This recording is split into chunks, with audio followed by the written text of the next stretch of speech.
My name is Adelaide Morgan. At 32, I was the unseen architect behind the highest-grossing arena tour of the decade.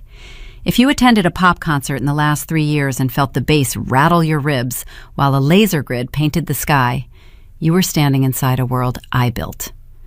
But my family never cared about my worlds. Tonight, 50,000 strangers stood on their feet at Madison Square Garden. The music stopped. The arena went pitch black. A single white spotlight cut through the dark and landed on me at the soundboard. 50,000 people screamed my name. 3,000 miles away in California, my father was watching the national broadcast from his living room. He picked up his phone and called me for the first time in 11 years. He left a voicemail. I did not listen to it. I pressed delete and went back to work. How we got to that moment, what it cost my brother Julian to put me in that spotlight, and what it cost my parents to realize they had bet their entire lives on a fraud, is a story about the lies families tell to keep themselves comfortable. Welcome back to QT Told Stories. If you have ever been the invisible child in your own home, this story is for you. Take a moment to subscribe, drop a comment, and let me know how old you are and where you are listening from right now. Let me take you back 15 years to the quiet auditorium where I first learned the price of admission to my family. I was 17. The stage lights were cooling down, making that distinct ticking sound hot metal makes in an empty room. The high school state championship theater production had just wrapped its final act. I had designed the entire lighting grid from scratch. It took me 3 months of staying late, climbing catwalks, and running cables. I sat in the third row staring at 2 specific vacant chairs in the middle aisle. My parents had promised they would be there. They promised they would leave work early. I walked home in the dark. My mother, Sylvia, was in the kitchen, pouring a glass of white wine. She did not look up when the front door shut. I asked her why they did not come. She sighed, setting the bottle down on the granite counter with a dull thud. "Don't be so needy, Adelaide. We can't be everywhere." But they could be everywhere for Julian. My older brother was 19 at the time. He spent his weekends playing amateur DJ sets in half-empty strip mall bars using borrowed equipment. My parents attended every single one. My father, Richard, a man who treated a tank of gas like a luxury expense, would drive 40 minutes across town to stand by a sticky bar, nodding along to pre-recorded tracks. "Julian is a visionary," my mother would tell her friends on the phone. "He has the creative spark." I went upstairs to my bedroom that night. I pulled a cardboard shoebox from under my bed. Inside were honor roll certificates, science fair ribbons, and a letter from the State Drama Board commending my lighting design. I folded the night's playbill in half, placed it inside, and put the lid back on. The Morgan family had a strict narrative. They had room for one genius, and they had already cast Julian in the role. He got the applause. I got the shoebox. I decided right then that I would stop asking for their attention. I would simply put my head down, learn my trade, and build things that worked. What I did not know was that 15 years later, Julian's manufactured genius would run out of runway, and he would come crawling to me to borrow my brain. Fast forward to today. I am 32 years old, living in a 1-bedroom apartment in Oakland, California. I work as a live event production designer. In the industry, they call my specific role a ghost architect. When a touring artist steps onto a stage, the audience sees the magic. They see the sweeping beams of light, the synchronized video walls, and the seamless transitions that make an arena feel like an intimate club. They do not see the math. My job is the math. I calculate the precise load-bearing capacity of the overhead rigging. I design the power distribution networks required to run 300 motorized fixtures without blowing a city grid. I map the focal depth of the LED screens so a fan in the highest nosebleed seat still gets a clear picture. I spend my days staring at dual monitors, manipulating complex engineering software, and drafting structural blueprints. My name never goes on the promotional posters. I have always preferred it that way. The work itself is the reward. I find peace in the geometry of a well-designed stage. My brother Julian took a different route. 3 years ago, he moved to Los Angeles to launch a boutique production agency. He branded himself as a visionary creative director. His social media feeds are a curated exhibition of his assumed success. He posts photos of VIP backstage lanyards, expensive dinners at exclusive restaurants, and vague inspirational quotes about the creative process. He takes selfies pointing thoughtfully at empty arenas, wearing designer jackets that cost more than my monthly rent. Here is the reality of Julian Morgan. He cannot read a basic architectural draft. He does not know the difference between a lighting universe and a standard power cable. If you asked him to program a simple 3-point stage wash, he would stare at the control console as if it were an alien artifact. His entire agency operates on a singular, hollow business model. He networks. He schmoozes. He makes grand promises to managers and artists. Then, he relies entirely on my uncredited labor to build the pitch decks that keep his facade intact. This dynamic is fueled by a steady stream of blind validation from our parents. We share a family text message thread. I use the word share loosely. I am frequently removed from the conversation and added back only when my mother needs a head count for a holiday dinner. Most days, the chat functions as a dedicated fan club for Julian. Sylvia and Richard send strings of clapping emojis in response to every mundane update he posts. They praise his hustle.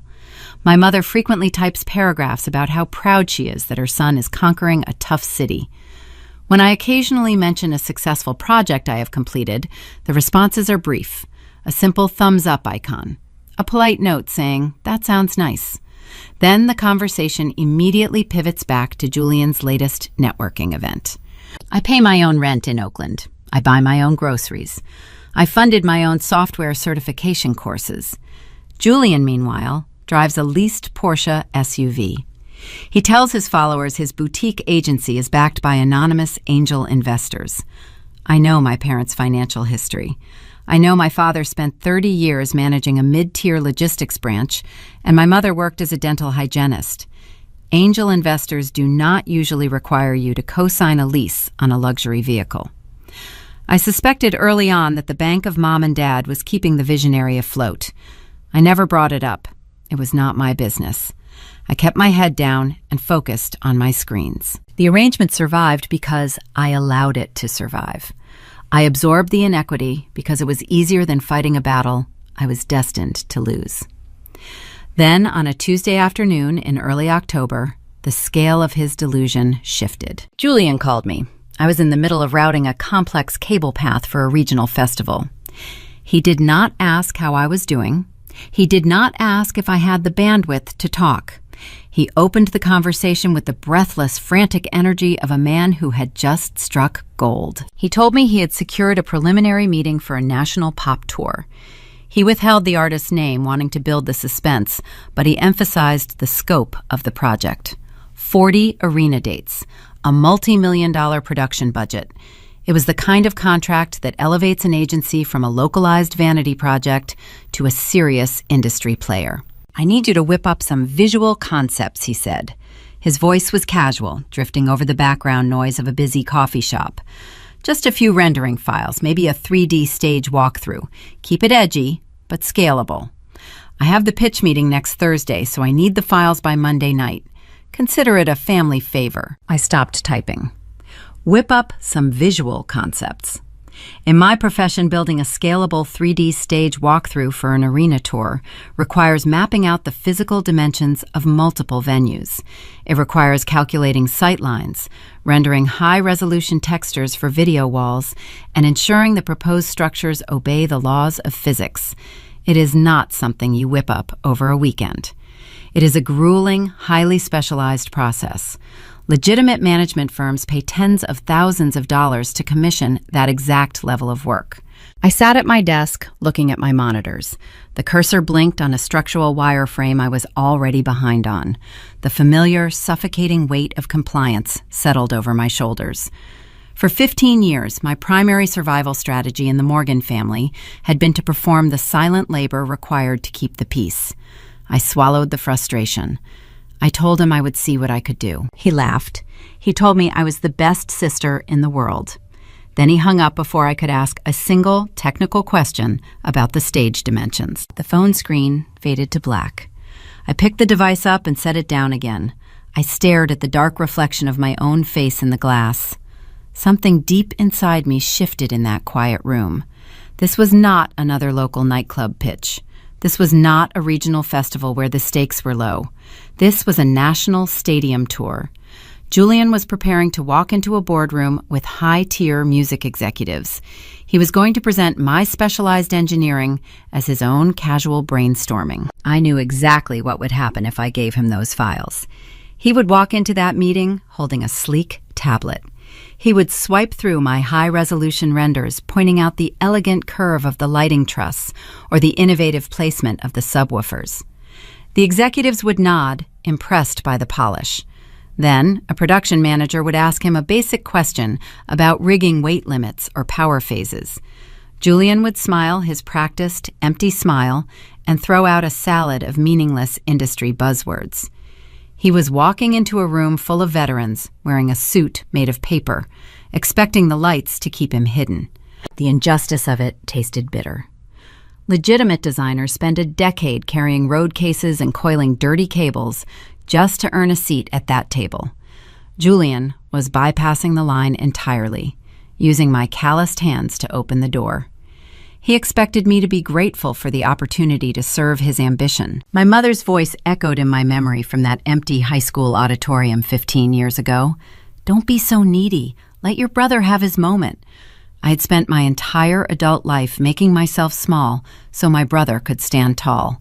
I had given away my time, my expertise, and my credit to protect a mythology that excluded me. But staring at the blank screen of my phone, a tiny, irreversible fracture formed in my willingness to play the ghost. The audacity of his entitlement felt like a physical weight pressing against my chest. He was not just asking for a favor. He was asking me to architect his entire future, to build the very foundation of his success, while I remained hidden in the background, unpaid and unacknowledged. I opened a new project file on my workstation. I titled the folder with his name. I began to pull structural assets from my personal library, dragging and dropping steel beams and lighting fixtures into the empty digital void. My fingers moved across the keyboard with ingrained precision, but my mind was unusually quiet. The old habit of seeking my family's approval was finally beginning to lose its grip. The fracture had started. And once a foundation begins to crack, it is only a matter of time before the whole structure comes down. I spent the next 3 nights awake in my Oakland apartment, illuminated only by the harsh glare of my dual monitors. The task Julian requested was not a simple sketch. To build a credible stage concept for an arena, you have to respect the geometry of the space. I drafted a sprawling, multi-tiered platform utilizing a central LED halo that could descend during the performance. I calculated the suspension limits. I mapped out the safe weight loads for the overhead rigging. I designed a cantilevered lighting array that looked sleek, but adhered to strict engineering safety codes. I poured my decade of specialized expertise into a digital file. I named the file Julian Concept Draft Version 1. It was a stunning piece of architecture. It was functional, elegant, and unmistakably my work. On Monday morning, I exported the initial structural wireframes and a few basic visual renders. I attached them to an email and sent them to my brother. I included a very precise, unmistakable disclaimer in the body of the message. I wrote, "This is a rough structural framework. It is strictly a proof of concept. It is not formatted or authorized for commercial pitch presentations. Do not distribute this without a formal technical review." I pressed send. 10 minutes later, Julian replied with a single thumbs-up icon. He did not say thank you. He did not ask any follow-up questions about the physics of the design. 7 days passed. I returned to my standard workload, drafting power grids for a regional corporate summit. I assumed Julian had taken my wireframes, realized they required actual technical literacy to explain, and quietly passed on the stadium project. I underestimated the sheer audacity of a man who had never faced a consequence in his adult life. On a Tuesday afternoon, my phone buzzed on my desk. It was a notification from the Morgan family group chat. Julian had uploaded a link, followed by 3 champagne glass emojis. The accompanying text read, "Your boy just landed the biggest fish in the ocean." I clicked the link. It directed me to a digital press release from an elite music industry publication. The headline announced that pop icon Serena Vale was launching her highly anticipated summer stadium tour. Serena Vale was not a mid-level artist. She was a global entity, an artist known for executing rigorous, high-budget spectacles. Below the headline was an exclusive preview of her upcoming stage design. I stared at my screen. My breathing slowed. The image featured in the article was my exact rendering file. The central LED halo, the multi-tiered performance platforms, the cantilevered lighting arrays.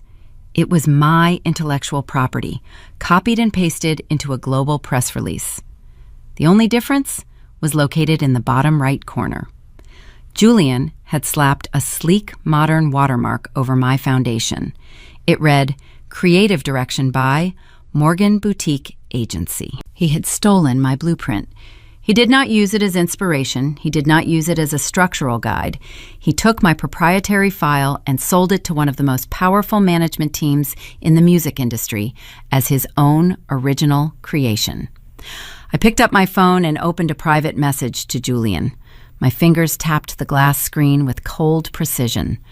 I wrote, "That is my exact rendering file in the press release. You put your logo on my architecture without my permission." His reply appeared 3 minutes later. The tone was dismissive, dripping with the careless entitlement our parents had spent 30 years cultivating in him. He typed, "Chill out, 80. I tweaked the color grading to make it industry ready. The client loved the vibe I pitched. "We are a team." Tweaked the color grading. He had applied a standard digital filter to a complex architectural file and convinced himself he had designed a stadium tour. He was selling my gravity as his magic. I sat back in my chair. A familiar heat rose in my chest.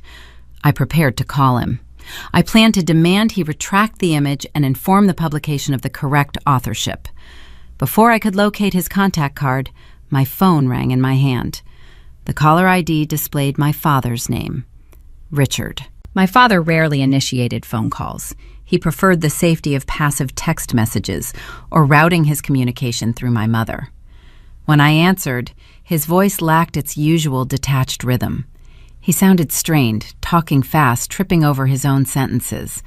He asked me a convoluted question about corporate banking regulations and routing numbers for new limited liability companies. I frowned, looking away from the stolen rendering on my monitor. I asked him why he needed advice on corporate financial filings. My father managed regional trucking logistics. He had no business dealing with corporate entity formation. Richard hesitated. The silence stretched across the line, heavy and uncomfortable. Then the truth spilled out in a nervous, hurried rush. He told me that Julian had encountered a temporary cash flow issue regarding the Serena Vale contract. To secure the position as lead creative director, Julian's agency needed to demonstrate substantial financial backing. He needed to lock in upfront vendor deposits for the lighting suppliers and the staging manufacturers before the management firm would release the official production budget. My father cleared his throat. He said your mother and I decided to help him cross the finish line. We refinanced the house, Adelaide. We took out a $200,000 second mortgage. The air left my lungs. $200,000. I knew the exact layout of their modest suburban home. I knew they had spent the last 28 years paying off their primary mortgage so they could retire comfortably. They had traded their entire safety net, their 30-year foundation, for a company built on a stolen PDF file. "It is an investment," my father continued, his voice adopting a defensive edge. He was trying to convince himself as much as he was trying to convince me. "Julian is playing in the big leagues now. We had to back him. You have to spend money to make money in Los Angeles. He will pay us back tenfold when the tour kicks off." I closed my eyes. The reality of the situation locked into place like the steel pins of a heavy stage truss. Julian did not have a real agency. He did not have angel investors. He was funding his leased Porsche and his designer wardrobe by slowly draining our parents' bank accounts. Now he had convinced them to gamble their house on a contract he was technically incapable of fulfilling. The trap snapped shut around me. I looked at the private message I had drafted to Julian, the one threatening to expose his intellectual property theft. I deleted it. I could not send it. If I contacted Serena Vale's management team and proved the stage design was stolen, they would terminate Julian's contract immediately. Legitimate artists do not tolerate fraud in their production pipeline. The moment the contract evaporated, the vendor deposits would be lost. The $200,000 would be gone. My elderly parents would face instant bankruptcy. They would lose their home. I was cornered by my own competence and their reckless favoritism. Julian knew exactly what he was doing. He knew I would not blow the whistle if it meant putting our mother and father on the street. He was holding their financial survival hostage, using my code as the ransom. I told my father I had to get back to work.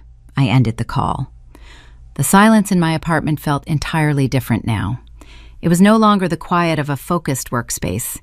It was the quiet of a ticking time bomb. Julian had secured the contract of a lifetime, but he had no idea how to build the stadium he had just sold. The tour was scheduled to begin physical rehearsals in 2 months. Eventually, someone on Serena Vale's technical team was going to ask him to explain the load-bearing math. He would fail. The illusion would shatter, taking my parents down with it. I opened the master file of the stage design.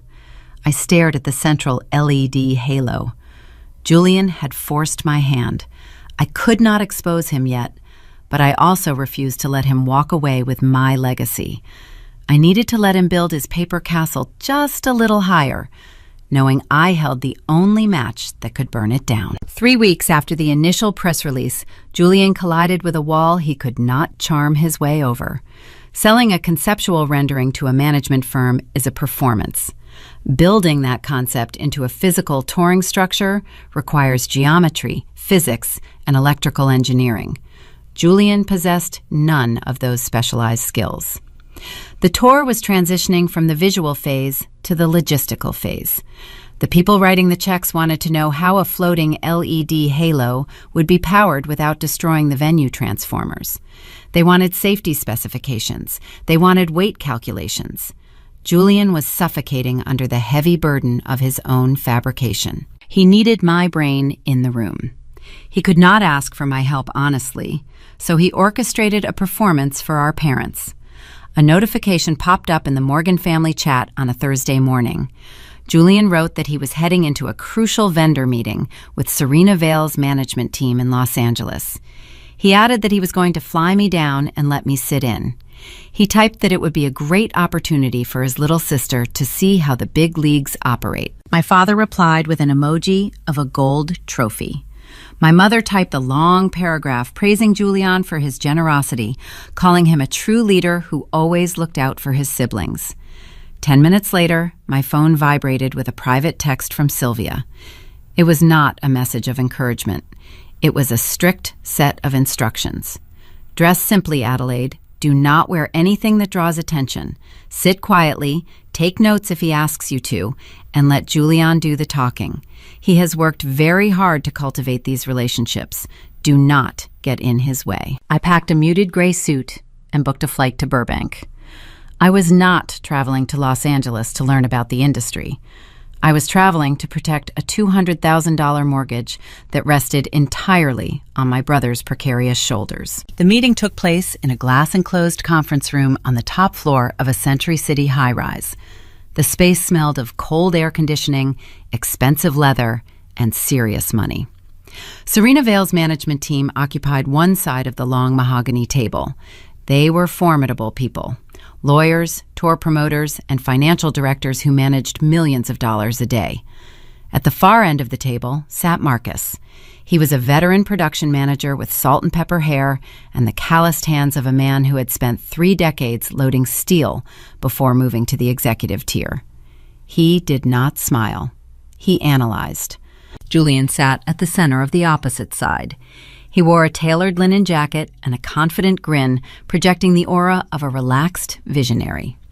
I sat in a sleek chair against the back wall, physically removed from the main conversation. I was the prop.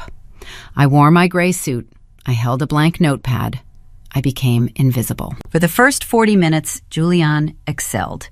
He clicked through the slideshow of my architectural renders, talking about mood vibe and emotional resonance. He used phrases like immersive experience and paradigm-shifting aesthetic. The financial directors nodded. The promoters loved the visual flair. Julian was in his element, selling the sizzle. Then Marcus leaned forward. The veteran production manager did not care about the vibe. He cared about gravity. Marcus tapped a silver pen against his notepad. The hollow metallic sound cut through Julian's monologue. Marcus pointed to the central LED halo displayed on the projection screen. He asked a very direct question.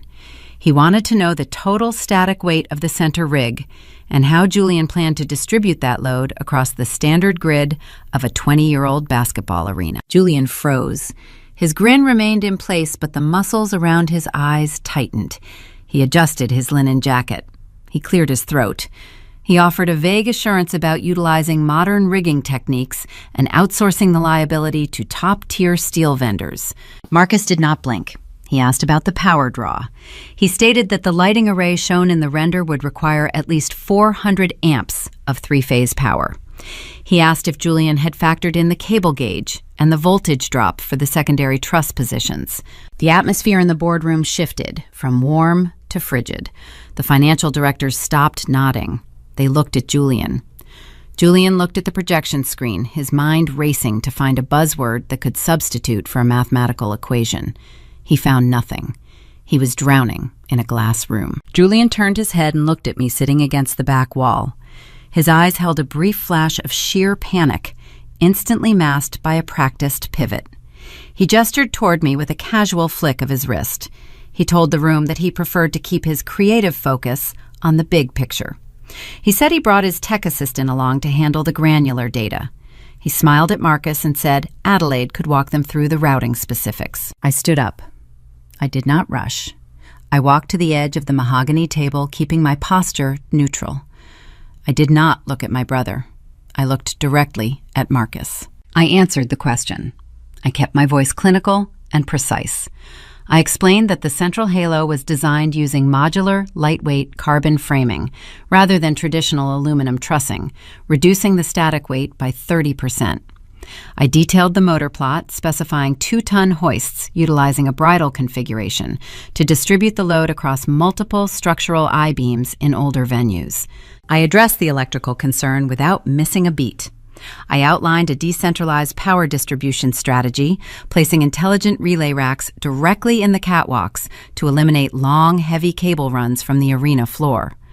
I spoke for 4 straight minutes, delivering raw, unassailable engineering facts. I provided the exact voltage variables. I listed the specific data protocols required to sync the visual elements without latency. The tension in the room evaporated, replaced by the distinct quiet that follows undisputed competence. The financial directors relaxed their shoulders. The lawyers returned to their notes. Marcus stopped tapping his silver pen. He looked at me. He did not look at my gray suit or my quiet demeanor. He looked at my mind. He recognized a fellow builder. He gave a single, slow nod of approval. Before Marcus could ask a follow-up question, Julian stepped smoothly back into the spotlight. He clapped his hands together, producing a sharp, cheerful sound that reclaimed the room's attention. He praised my breakdown, calling it a perfect summary of his team's strategy. He told the executives that he pushed his staff hard to ensure his visions were executed flawlessly. He swallowed my expertise whole and wore it as his own accomplishment. The meeting concluded an hour later. Handshakes were exchanged. The promoters congratulated Julian on a brilliant presentation. My brother soaked in the praise, his charm fully restored now that the threat of technical scrutiny had passed.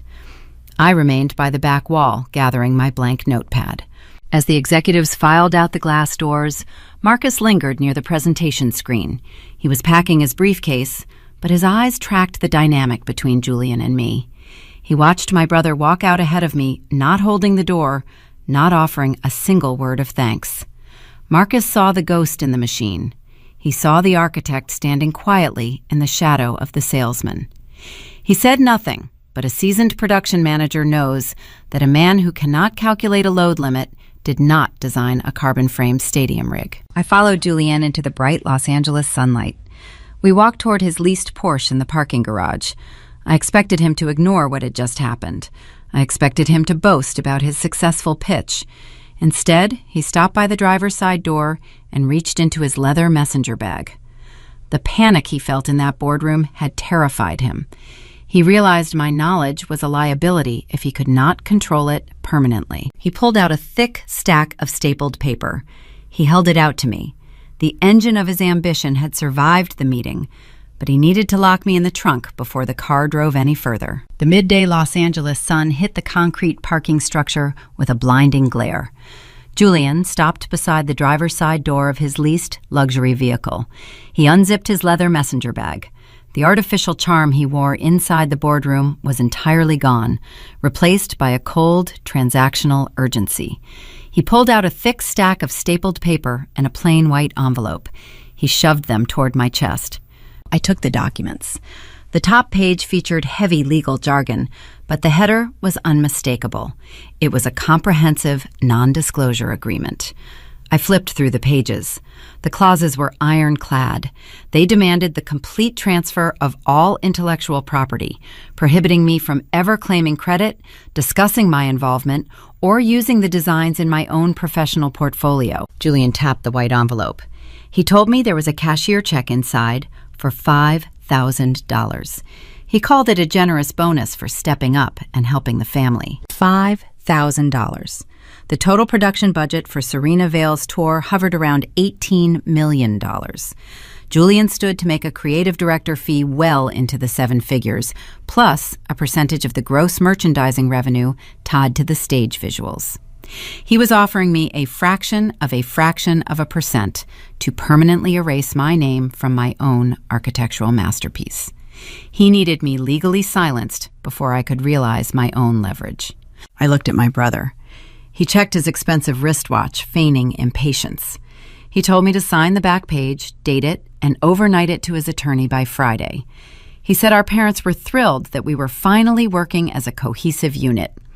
He used their pride as a weapon, assuming the weight of their expectations would force my compliance. I did not argue. I did not raise my voice or throw the envelope back in his face. Years of navigating his manufactured reality had taught me that showing emotion only gave him ammunition. I folded the contract in half, slid it into my tote bag, and walked toward the rideshare pickup zone without saying a single word. My flight back to Northern California was quiet. Looking out the small oval window at the sprawling grid of the city below, I thought about the sheer scale of the theft. Julian was not just stealing my files. He was stealing my decade of late nights, my specialized education, and the countless hours I spent mastering the physics of live entertainment. He expected me to accept a paltry payout and disappear into the background, just like I did when I was 17 in that empty high school auditorium. But the variables had changed. When I was a teenager, I needed my parents to validate my existence. Now I was a self-sufficient adult standing between my family and financial ruin. If I refused to send Julian the final touring files, the stadium contract would disintegrate. The management team would cancel the vendor orders. The $200,000 second mortgage my parents took out would instantly default. Julian had built a financial hostage situation, assuming my sense of obligation would always override my sense of professional survival. He was wrong. I returned to my Oakland apartment. The space was dark, quiet, and familiar. I dropped my keys on the counter. I left the unsigned non-disclosure agreement inside my bag. I walked directly to my workstation and woke up my dual monitors. The digital rendering of the stadium stage glowed on the screens, a complex web of structural steel lighting arrays and hydraulic lifts. I made a calculated decision. It was the turning point of my entire professional life. I was done absorbing their cruelty. I was finished playing the compliant ghost. But I was not going to blow the whistle and destroy my parents' retirement in a sudden fit of rage. I was going to construct a trap so flawless so deeply embedded in the foundation of the tour that Julian would trigger it himself. In live event production, a stage design is not just a collection of pretty pictures. To make the lights move, the video walls sync, and the pyrotechnics fire on exact cues, the physical architecture must be translated into raw code. This code serves as the central nervous system of the entire show. Every fixture is assigned a specific digital address. Every motor is mapped to a command sequence. The master programming files are the most valuable assets on a tour. Without them, the stage is just a pile of dead metal. I spent the next 48 hours finalizing the master sequencing files. I optimized the routing paths. I locked in the weight calculations. I ensured every technical specification was exact, ready to be handed over to Serena Vale's physical touring crew. Then I initiated my quiet sabotage. I opened the core operating software. Deep within the root directory, far below the user interface where lighting directors select colors and movements, I accessed the foundational registry files. This is the bedrock of the code, a place only advanced system architects ever navigate. I created a new execution script. I embedded a complex, undeniable digital watermark directly into the staging infrastructure. I typed the command line carefully. The text was simple, but permanent. A Morgan Master Architecture. I did not just write the name once. I wove the signature into the primary data stream. Every time the control console powered up, every time the lighting rigs received a data packet, every time the video walls synced to the audio timecode, my name would run through the invisible digital veins of the system. It was a digital fingerprint that could not be deleted without corrupting the entire show file. Erasing the watermark would require a total rebuild of the staging code, a process that takes months and costs hundreds of thousands of dollars. Julian lacked the technical literacy to even locate the root directory, let alone untangle a coded watermark. He was a man who thought a color filter was a major engineering adjustment. He would never know it was there. He would hand these exact files to Serena Vale's elite technical team, proudly claiming them as his own proprietary property, while carrying my undeniable signature into the heart of their operation. I compiled the final data folders. I compressed them into a secure digital archive. I attached the archive to an email addressed to my brother. I typed a brief message stating that these were the master touring assets required for the production crew. I hit send. I leaned back in my ergonomic chair. The quiet humming of my computer tower was the only sound in the room. I felt a profound sense of clarity. For 15 years, my family had demanded that I remain small. They had rewritten our history to ensure Julianne always held the center stage. Now, Julianne was about to launch the highest-grossing pop tour of the decade, and he was doing it with a ticking bomb hidden inside his briefcase. I was no longer waiting for my parents to notice me. I had meticulously documented my own existence. The evidence was irrefutable, and it was currently sitting on the servers of one of the most powerful management firms in Los Angeles. I went to the kitchen and poured myself a glass of water. I watched the city lights flicker outside my window. Julian had his files. He had his contract. He had his manufactured genius. All I had to do now was wait for the inevitable moment when the sheer weight of a national stadium tour cracked his hollow facade wide open. The trap was set. But before the trap could spring, my parents decided to host a dinner to celebrate the son they believed had conquered the world. And they expected me to sit at the table and applaud. 2 months before Serena Vale's tour was scheduled to open, my parents decided to host a celebratory dinner. The invitation arrived via a text message from my mother on a Wednesday afternoon, 4 days after she had booked the reservation. I was an afterthought. The venue was an upscale steakhouse in San Francisco, the kind of establishment featuring mahogany-paneled walls, dim amber lighting, and leather booths that absorbed the sound of clinking silver. I knew the stark reality of my parents' finances. I knew a $200,000 lien rested heavily on their modest suburban home, a ticking debt waiting to detonate. Yet they were paying for a private dining room and ordering premium bottles of wine to maintain the illusion of Julian's prosperity. I wore a tailored black dress and drove across the bridge, fully aware I was walking into a theater production where I was cast solely to fill an empty seat in the audience. The private room smelled of roasted garlic and expensive red wine.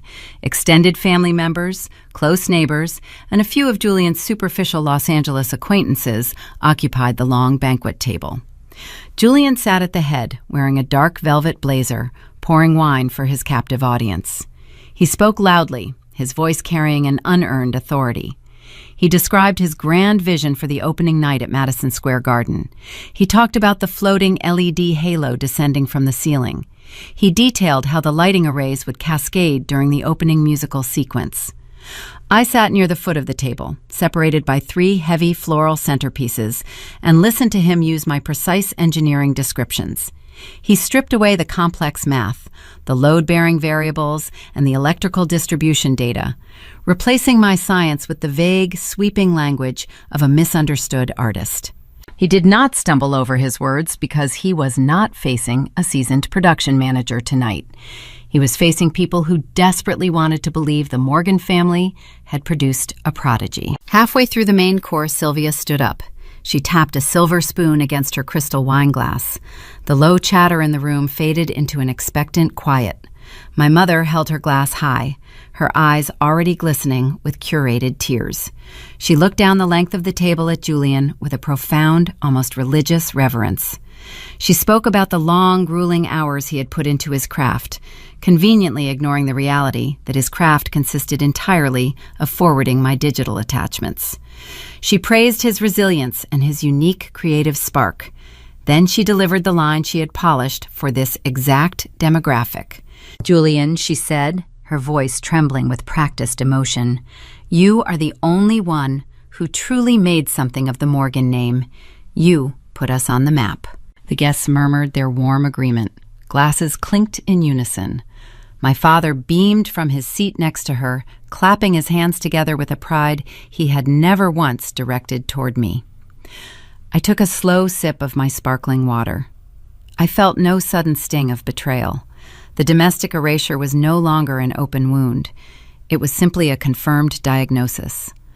I was the ghost in their machine, the invisible engine powering their vanity. As the dinner shifted toward the dessert service, a neighbor seated to my left leaned over. Mrs. Gable was a polite, retired woman who had lived next door to my parents for 2 decades.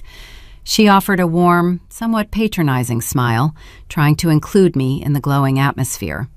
She asked how my little event hobbies were going up in Oakland. Before I could form a response, Sylvia interjected from across the table. Her hearing was remarkably sharp whenever a conversation threatened to pivot away from her golden son. "Oh, Adelaide is just behind a computer," my mother said. Her tone was light, airy, and devastatingly precise. She waved her hand through the air as if batting away a minor nuisance. "We don't brag about her. She is our quiet worker bee." Julian caught the end of the exchange.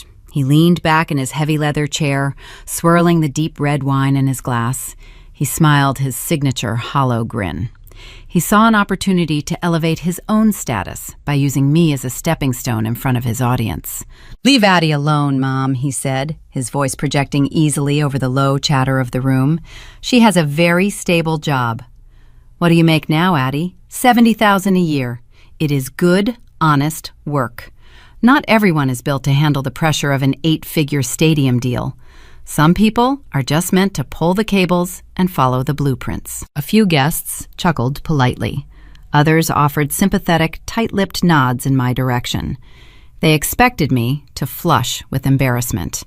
They expected me to lower my gaze, stare at my half-empty plate, and accept my designated role as the unremarkable, jealous sibling. I did not move. I sat perfectly still. I looked at my brother, taking in his velvet blazer, his least confidence, and his impending professional ruin. I looked at my mother, holding her expensive wine glass, desperate for the validation of her suburban peers. I looked at my father, a man who had mortgaged his remaining years on earth for a fabricated lie. The psychological trap that had held me for 15 years finally broke apart. I realized in that quiet, amber-lit room that even if Julian launched the tour successfully, even if he stood on a stage and publicly admitted he used my architectural designs, my parents would never give me the credit. They did not value the work itself. They valued the narrative. They chose Julian because he reflected the glamorous, effortless superiority they wanted for themselves. I was the gritty, technical reality they wished to hide. The erasure was permanent. Earning their respect was a mathematical impossibility, a faulty equation I had been trying to solve my entire life. You cannot win a game where the referee is actively burning the rule book. So I decided to stop playing. I did not shout. I did not throw my linen napkin on the table or deliver a dramatic, tearful speech about my stolen intellectual property. I operated with the clinical detachment of a production designer striking a stage. I quietly signaled the waiter standing near the doorway. I retrieved my wallet from my purse, pulled out 2 crisp $100 bills, and placed them directly on his silver tray to cover my portion of the extravagant meal. I stood up. I smoothed the front of my black dress. The conversation near my end of the table faltered. Sylvia frowned, her curated smile dropping. She asked where I was going right before the celebration cake was served. I looked at her. I did not offer a polite excuse about feeling ill or having an early morning meeting. I simply said I was leaving. I pushed my heavy leather chair in, turned my back on the private room, and walked out the door. I left them sitting in the dim lighting, surrounded by the hollow echoes of their own applause. The cool San Francisco air hit my face as I stepped onto the sidewalk. I walked to my car, leaving the manufactured celebration behind. Julian thought he had won.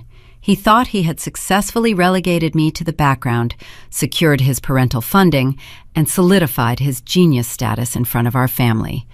But he forgot that a ghost architect builds the very stage everyone else has to stand on. Serena Vale's management team was hosting an exclusive industry gala in Hollywood the following week to officially launch the tour to the global press. Julian was required to attend. And because he was terrified of being cornered by real technical directors in a room full of veterans, he had already demanded I accompany him as his assistant. He was bringing me directly into the room with the very people who were unknowingly relying on my hidden code. The dinner was over. The real show was about to begin. A week after the steakhouse dinner, the Los Angeles night air felt thick with manufactured anticipation. The official launch gala for Serena Vale's stadium tour took place at a sprawling, multi-level rooftop venue in West Hollywood. Julian had mandated my presence. His text message 3 days prior was not a polite invitation. It was a panicked directive. He needed his technical shield. He was stepping into a room filled with seasoned production veterans, sound engineers, and staging directors. If any of them cornered him with a question about load capacities or data routing, he would drown. He required me to stand nearby, a human reference manual disguised as a quiet assistant. Earlier that afternoon, Sylvia had sent her customary pre-event warning. Her text read, "Remember to wear something subdued, Adelaide. Let your brother shine tonight. This is his industry introduction." I read the message, locked my phone screen, and ignored her directive entirely. For 15 years, I had draped myself in muted grays and shapeless black blazers, actively shrinking my physical presence to match the smallness my family assigned me. Not tonight. I wore a floor-length deep emerald gown. It was tailored sharp and commanded quiet attention. I walked into the rooftop venue looking like an equal, not an accessory. The space was a sensory overload of flashing camera bulbs, thumping bass lines, and waiters carrying silver trays of champagne. Music executives huddled in tight circles, exchanging leverage masked as casual conversation. Julian was instantly intoxicated by the proximity to fame. The moment we bypassed the velvet ropes, his fear of technical scrutiny was swallowed by his ego. He saw a cluster of high-profile influencers and minor celebrities near the main bar. He abandoned me within 60 seconds. He did not introduce me. He simply handed me his coat and walked away, eager to inject himself into photographs, he had not earned. Serena Vale was not an artist who tolerated mediocrity.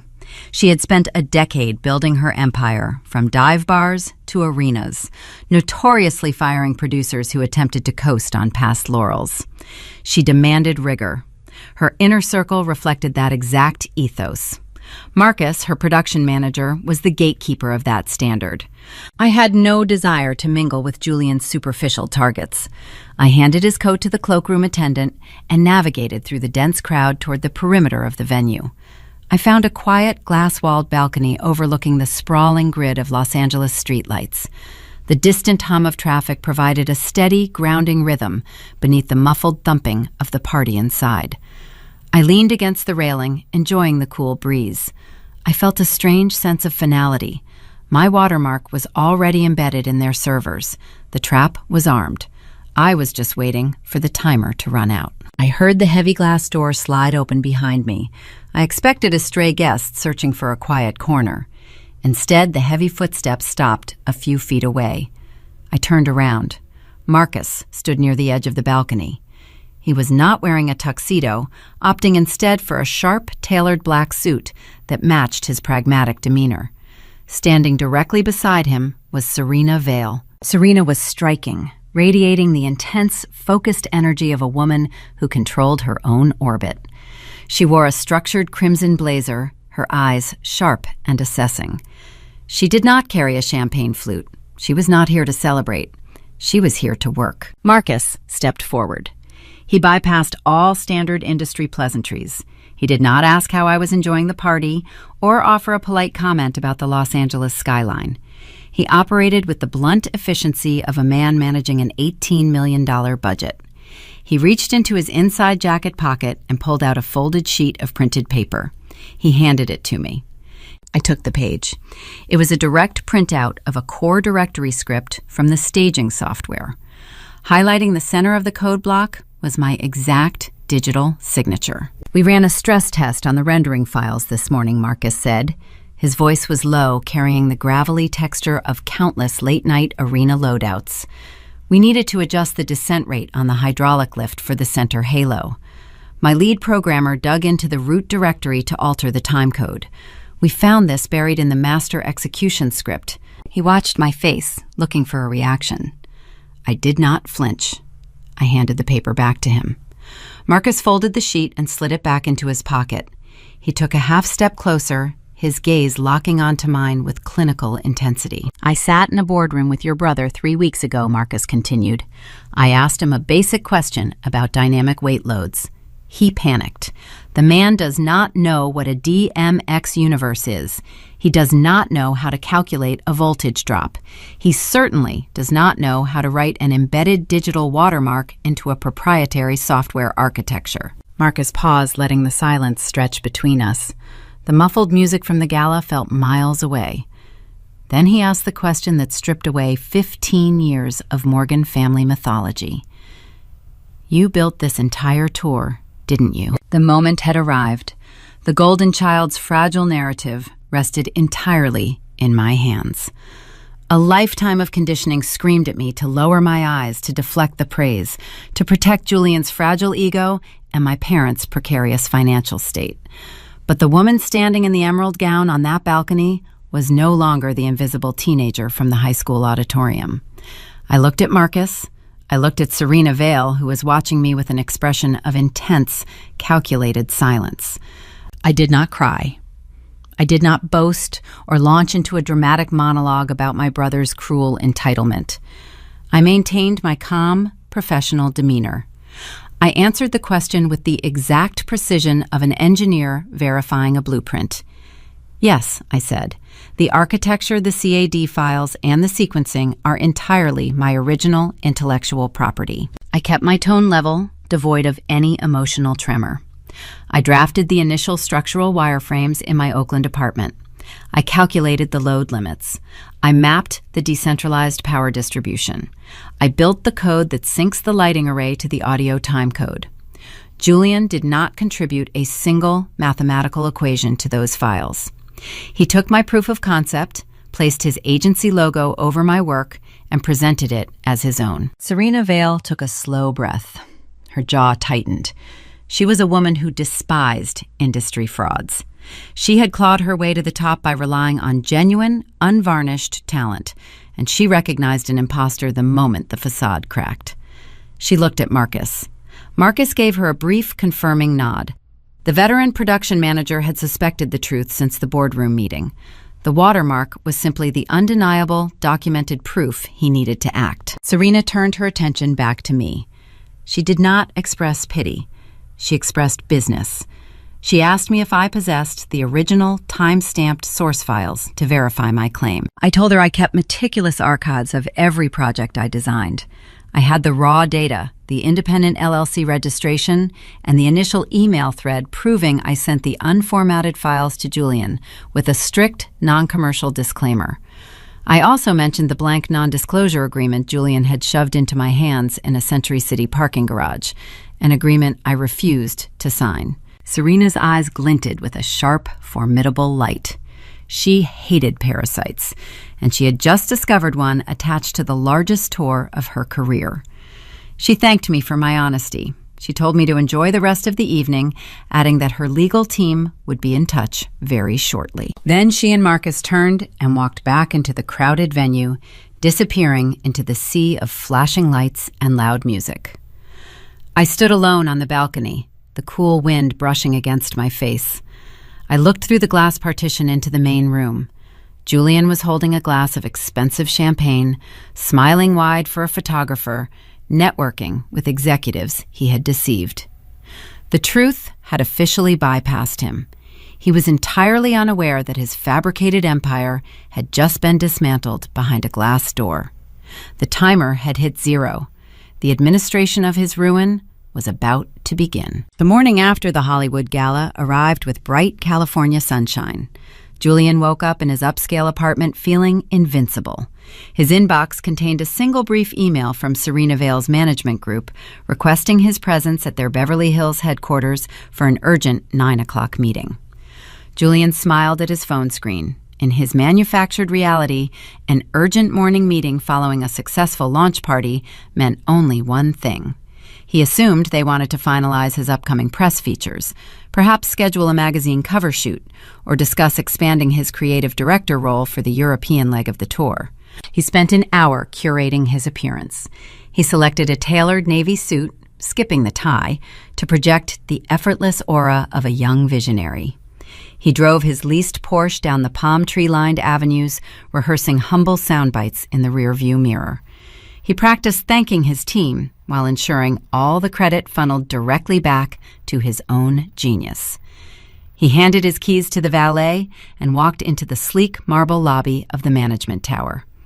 He was a man riding the crest of a fabricated wave, unaware that the ocean had already dried up. A silent receptionist escorted him to a corner conference room on the top floor. Julian pushed open the heavy glass door, a practiced grin already fixed on his face. He expected to find a table full of enthusiastic publicists holding mock-ups of tour posters. Instead, the room was chillingly sparse. Serena Vale sat at the center of the long mahogany table. She wore a sharp black blazer, her expression unreadable. To her left sat Marcus, the veteran production manager, his arms folded across his chest. To her right sat 2 men in dark gray suits holding identical leather portfolios. They were not publicists. They were corporate litigators. There was no coffee service. There was no small talk. Julian stopped in the doorway. His grin faltered, then slowly reassembled itself. He took a seat opposite Serena, offering a cheerful greeting. He asked if there was a sudden change in the marketing rollout. No one returned his smile. Marcus picked up a remote control and pointed it at the far wall. A high-definition projector hummed to life. The large screen did not display promotional photographs or ticketing strategies. It displayed a sprawling block of raw digital code. It was the master execution script for the staging software. Marcus leaned forward, resting his calloused hands on the table. He looked at Julian with the cold detachment of a surgeon examining a terminal chart. "We are reviewing the synchronization protocols for the opening sequence," Marcus said. His voice was flat, devoid of any conversational warmth. I need you to explain the data routing logic for the kinetic winches. Walk me through how you balance the load distribution on the primary truss." Julian let out a short, nervous laugh. He adjusted his tailored jacket. He leaned back in his leather chair, attempting to adopt his usual posture of high-level delegation. He said he preferred to leave the granular coding to his technical staff so he could focus on the overarching emotional journey of the audience. Marcus did not blink. He ignored the pivot entirely. He asked a more precise question. He told Julian to calculate the sheer force exerted on the secondary support beams when the LED halo descends at 3 meters per second. A visible bead of sweat formed at Julian's temple. The room felt suddenly devoid of oxygen. He shifted his weight, his eyes darting toward the two silent lawyers. He opened his mouth and began stringing together empty industry phrases. He talked about immersive synergy, dynamic visual paradigms, and pushing the boundaries of the traditional concert experience. He sounded exactly like a man reading a brochure in a foreign language he did not understand. "Stop talking," Serena said. Her voice was quiet, but it carried a sharp, authoritative edge that cut through his desperate rambling. Marcus pressed a button on the remote. The code on the projection screen scrolled rapidly downward, stopping deep within the foundational registry files. A single line of text was highlighted in bright yellow: "A Morgan Master Architecture." Julian stared at the screen. The color drained from his face, leaving his skin a pale, sickly gray. His fabricated empire fractured into 1,000 pieces in a fraction of a second. He opened his mouth to speak, but his throat seized. He finally managed a weak, trembling whisper, claiming there must be a misunderstanding. He stammered that his sister was just a low-level assistant who helped with some basic data entry and must have inserted her name by mistake. The lead attorney opened his leather portfolio. The sound of the thick paper turning echoed in the silent room. "There is no misunderstanding," the attorney said. His tone was surgical and devoid of pity. "You signed a binding contract representing that your agency was the sole creator and legal owner of all intellectual property tied to this stage design. We have verified that the architecture, the blueprints, and the proprietary software routing were authored entirely by Adelaide Morgan. You committed intellectual property fraud." Julian gripped the edge of the mahogany table. He begged them to listen, promising he could bring his sister in to sign a retroactive waiver. He swore they were a family business and that the paperwork was just a minor administrative oversight. The second attorney spoke up, outlining the administrative ruin that was already in motion. He stated that claiming uncredited intellectual property constitutes a material breach of contract. As of 8 o'clock this morning, all payments to the Morgan Boutique Agency have been halted. The initial vendor deposits have been frozen. The agency is officially under legal review. The words struck Julian like physical blows. The vendor deposits were frozen.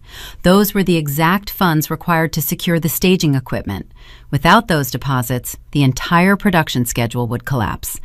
But the implications ran much deeper, striking at the very foundation of his personal life. If the management firm terminated the contract, the $200,000 loan his parents took out would instantly default. The bank would seize their suburban home.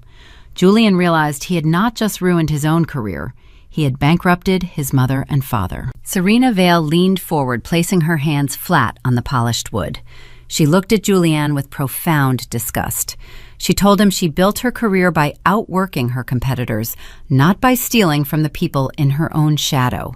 She refused to employ a fraud. However, Serena continued, canceling this tour would punish hundreds of innocent crew members. The stage architecture is brilliant. The person who designed it deserves to execute it. So I am offering you a single exit strategy. Julian looked up, his eyes wide with desperate hope. He nodded rapidly, promising to do whatever they asked. You have exactly 48 hours, Serena said, her voice uncompromising. You will legally transfer the creative directorship, all associated production contracts, and all outstanding financial payments directly to Adelaide Morgan. Your agency will relinquish every claim to this project. You will sign a full admission of fault regarding the intellectual property. Julian swallowed hard, his hands shaking. He asked what would happen if he refused. The lead attorney closed his portfolio. He stated that if Julian did not comply within 48 hours, they would cancel the tour. They would file a ruinous lawsuit against his agency for fraud and breach of contract. They would ensure every major production house in Los Angeles knew exactly why he was fired. And they would let his creditors dismantle his parents' estate piece by piece. The choice was not a choice at all. It was an execution. Julian stood up. His legs felt hollow. The tailored navy suit suddenly looked like a costume he had outgrown. He did not offer a closing argument. He did not attempt to salvage his dignity. He turned and walked out of the glass conference room, leaving his shattered ego and the mahogany table. He rode the elevator down to the lobby in a state of sheer panic. His chest heaved as he struggled to pull air into his lungs. The reality of his situation closed in around him. He had spent his entire life taking the credit while his sister did the work. He had mocked her salary, dismissed her talent, and used her expertise to build a paper castle. Now the wind had arrived. To save himself and to save his parents from total financial ruin, he had to drive straight to Oakland. He had to beg for mercy from the one woman he had spent 30 years trying to erase. The pounding on my front door began shortly before noon. It was not a polite knock. It was a rapid, desperate hammering that rattled the brass hinges. I set my coffee mug on the kitchen island and walked across the hardwood floor. When I opened the door, Julian pushed his way inside without an invitation. The polished Los Angeles visionary had vanished. His tailored navy suit was wrinkled, his collar was unbuttoned, and his silk pocket square hung loosely from his jacket. A thin sheen of sweat coated his forehead, and his breathing was erratic. He looked like a man who had just outrun a burning building, only to realize he was still on fire. He did not offer a greeting. He threw a crushed leather portfolio onto my quartz countertop. He paced the length of my small living room, dragging a hand through his carefully styled hair. He turned to face me, his chest heaving, his face flushed a deep, panicked red. "You planned this," he said. His voice was shrill, cracking under the strain of his own terror. "You set me up. You knew exactly what you were doing when you put that watermark in the code. You wanted them to find it." I walked back to my kitchen island. I pulled out a metal stool, sat down, and picked up my ceramic mug. I took a slow sip of the dark roast coffee. I did not raise my voice. I did not match his frantic energy. I told him I simply signed my own architectural design. I stated that securing a digital patent is standard procedure for any ghost architect handing over foundational assets. Julian slammed his hands onto the countertop. The sudden noise echoed in the quiet apartment, but I did not flinch. He leaned forward, his eyes wide and wild. He detailed the ultimatum Serena Vale delivered in the Beverly Hills conference room. He explained that his payments were halted. He confessed that the management firm was threatening a ruinous lawsuit if he did not legally transfer the creative directorship and all financial compensation directly to me within 48 hours. He unzipped the crushed portfolio and pulled out a stack of hastily drafted legal documents. He pushed them across the court surface toward my coffee mug. "You have to sign a retroactive intellectual property waiver right now," he demanded. "You have to email their attorneys and tell them it was a misunderstanding. Tell them I was always the lead designer and you were just a hired technician. Tell them the watermark was a filing error." I looked at the documents. I looked back at my brother. I asked him why I would ever commit perjury to protect a man who stole my work and offered me a $5,000 hush payment in a parking garage. "Because Mom and Dad will lose the house, Adelaide," he yelled. His voice broke on my name. He weaponized their precarious financial state, twisting the knife he had planted himself. "If this tour gets canceled, the vendor deposits vanish. The bank will foreclose on the second mortgage. They will be out on the street. You cannot do this to them. You owe us this. You owe us this." The audacity of the statement hung in the air. He had drained their retirement, leveraged their home, and stolen my career. Yet he framed himself as the victim of my boundaries. Before I could dissect his hollow logic, my cell phone illuminated on the counter. The caller identification displayed Sylvia. Julian pointed at the glowing screen. "Answer it," he ordered. "Tell her what you are doing to this family." I tapped the green icon and placed the call on speakerphone, setting the device down next to the unsigned waiver. I did not say hello. I just let the silence stretch over the cellular connection. "Adelaide," my mother said. Her voice was already thick with tears. It was a familiar, rehearsed sound. I had heard that exact cadence whenever I tried to assert a boundary during my childhood. It was the sound of conditional love being withdrawn to ensure compliance. Julian called me from the road. He told me what happened. He told me about the mistake you made with the software files. She called it a mistake. She framed my undeniable proof of authorship as a technical glitch that was currently inconveniencing her golden son. "Please do not be so selfish," Sylvia sobbed. The weeping escalated, designed to trigger my ingrained sense of guilt. "Julian has worked so hard to cultivate these connections. He is on the verge of changing all our lives. If you take this away from him, you are taking everything away from your father and me. We will lose the roof over our heads. Just sign the paper he gave you. Let your brother have his moment. We will pay you back eventually. I promise we will make it right." I sat perfectly still on my metal stool. I listened to the sharp intake of her breath through the speaker. I watched Julian standing across the counter, nodding along with her words, waiting for me to break. In that precise moment, a profound realization settled over me, cold and clear. They were not angry at Julian for committing intellectual property fraud. They were not angry that he lied to global executives or that he risked their home on a gamble he lacked the skills to win. They were angry at me for existing as the truth. They were furious that my undeniable competence had punctured their curated mythology. They expected me to sacrifice my name, my reputation, and my rightful compensation to sustain a lie that excluded me.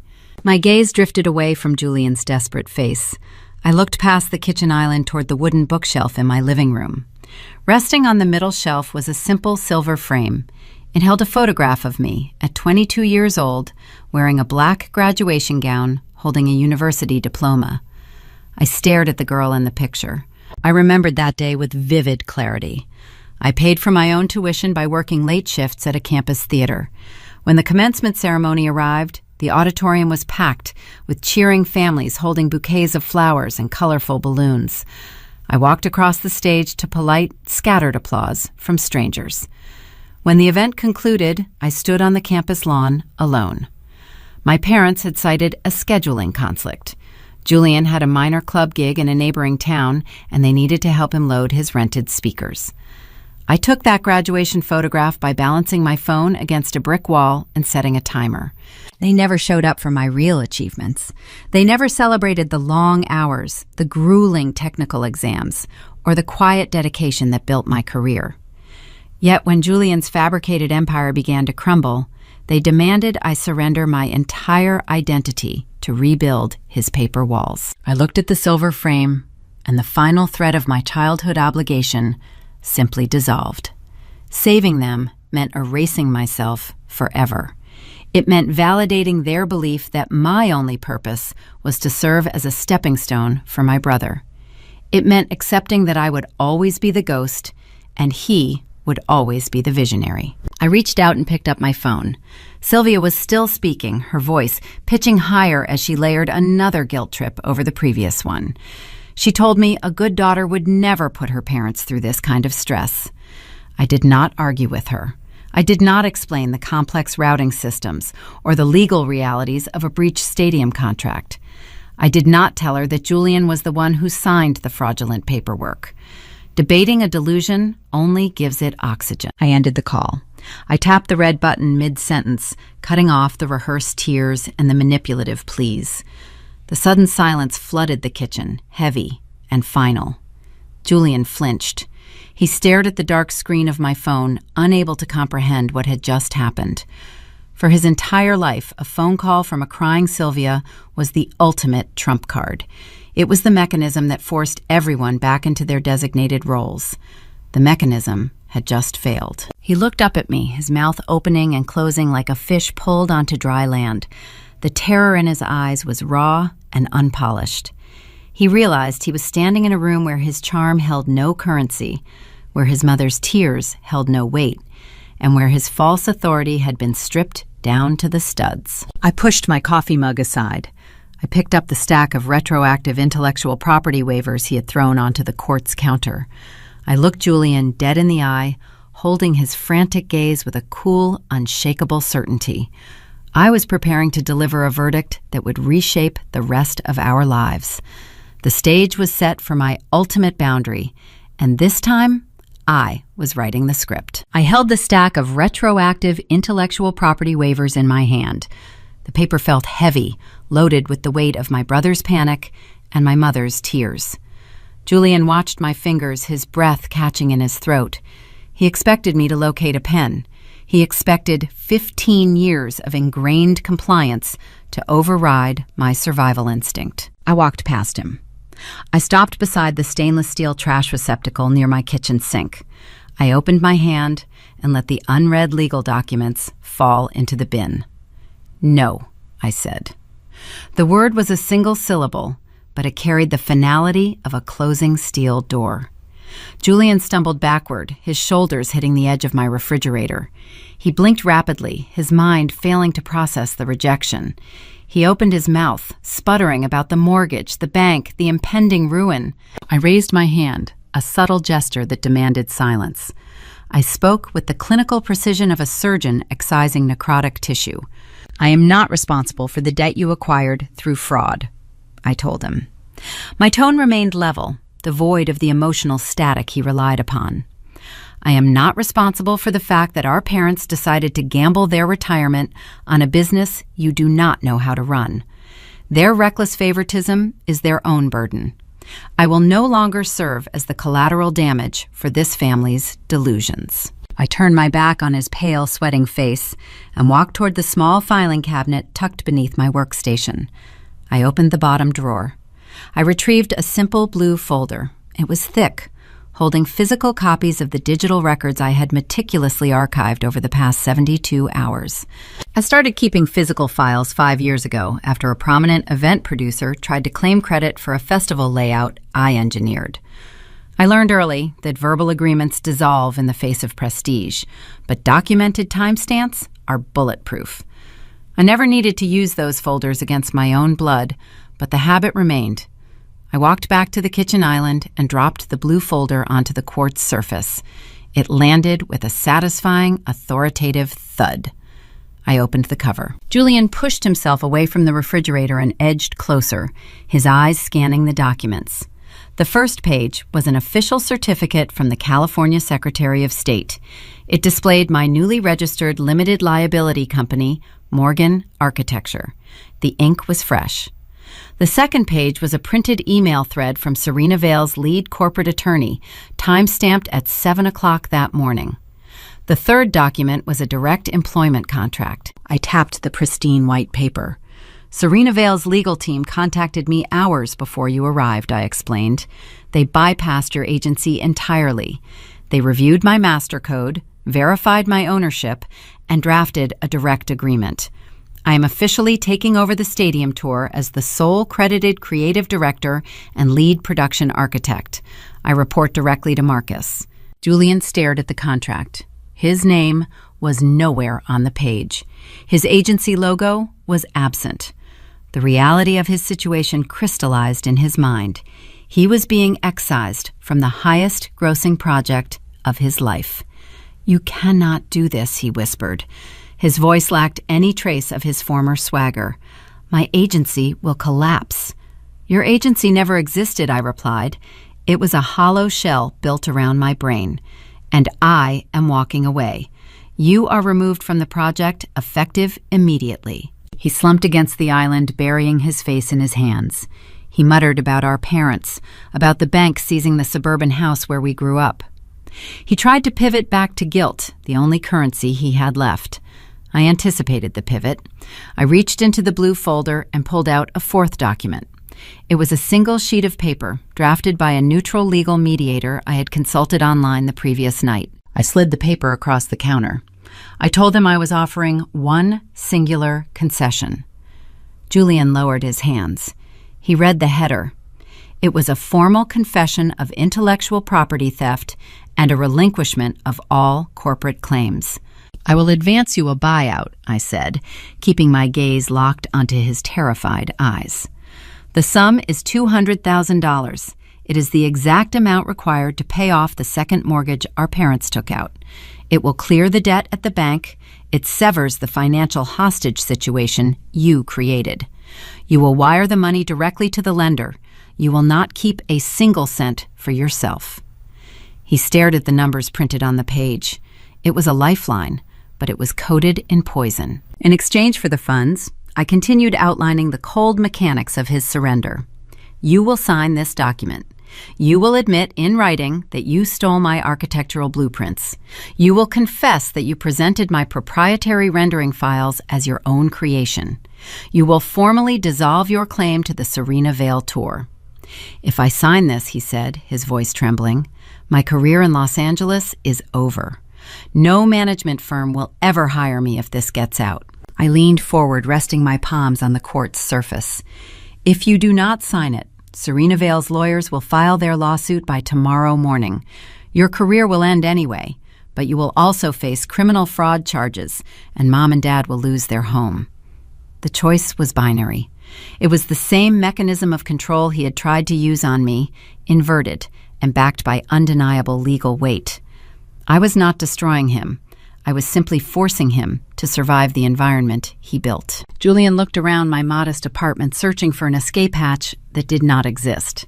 He looked at the trash can holding his useless waivers. He looked at the framed college diploma on my bookshelf, the silent testament to the years I spent working while he took the applause. He reached into the inner pocket of his wrinkled navy blazer and pulled out a silver pen. His hand shook as he uncapped it. He hovered over the signature line for 10 agonizing seconds. He wanted to argue. He wanted to scream. He wanted Sylvia to call back and save him. No one called. The silence held firm. Julian pressed the pen to the paper. He traced his name on the dotted line, his signature jagged and uneven. He dated the document. He pushed the paper back across the counter. He did not look at me. He capped his pen, picked up his empty leather portfolio, and walked toward my front door. He moved with the slow, heavy gait of a man who had just aged a decade in 20 minutes. He opened the door, stepped out into the hallway, and let the latch click shut behind him. I picked up the signed confession. The ink was dark and permanent. I slid the paper into my blue folder and closed the cover. The golden child was administratively ruined. He was walking back to a repossessed car, a dissolved agency, and a fake narrative that could no longer protect him. The financial chain tying me to my family's dysfunction was severed. I had purchased my freedom, and I had secured the credit for my own genius. I stood alone in my kitchen, breathing in the quiet air. I felt a profound sense of lightness, the kind of weightlessness that only comes when you stop carrying someone else's gravity. The tour was mine. The architecture was mine. But as I packed my bags to move to the Los Angeles rehearsal venue the following week, I knew the emotional fallout was far from over. My parents were about to discover that their visionary son was a fraud, and their invisible daughter was running the show.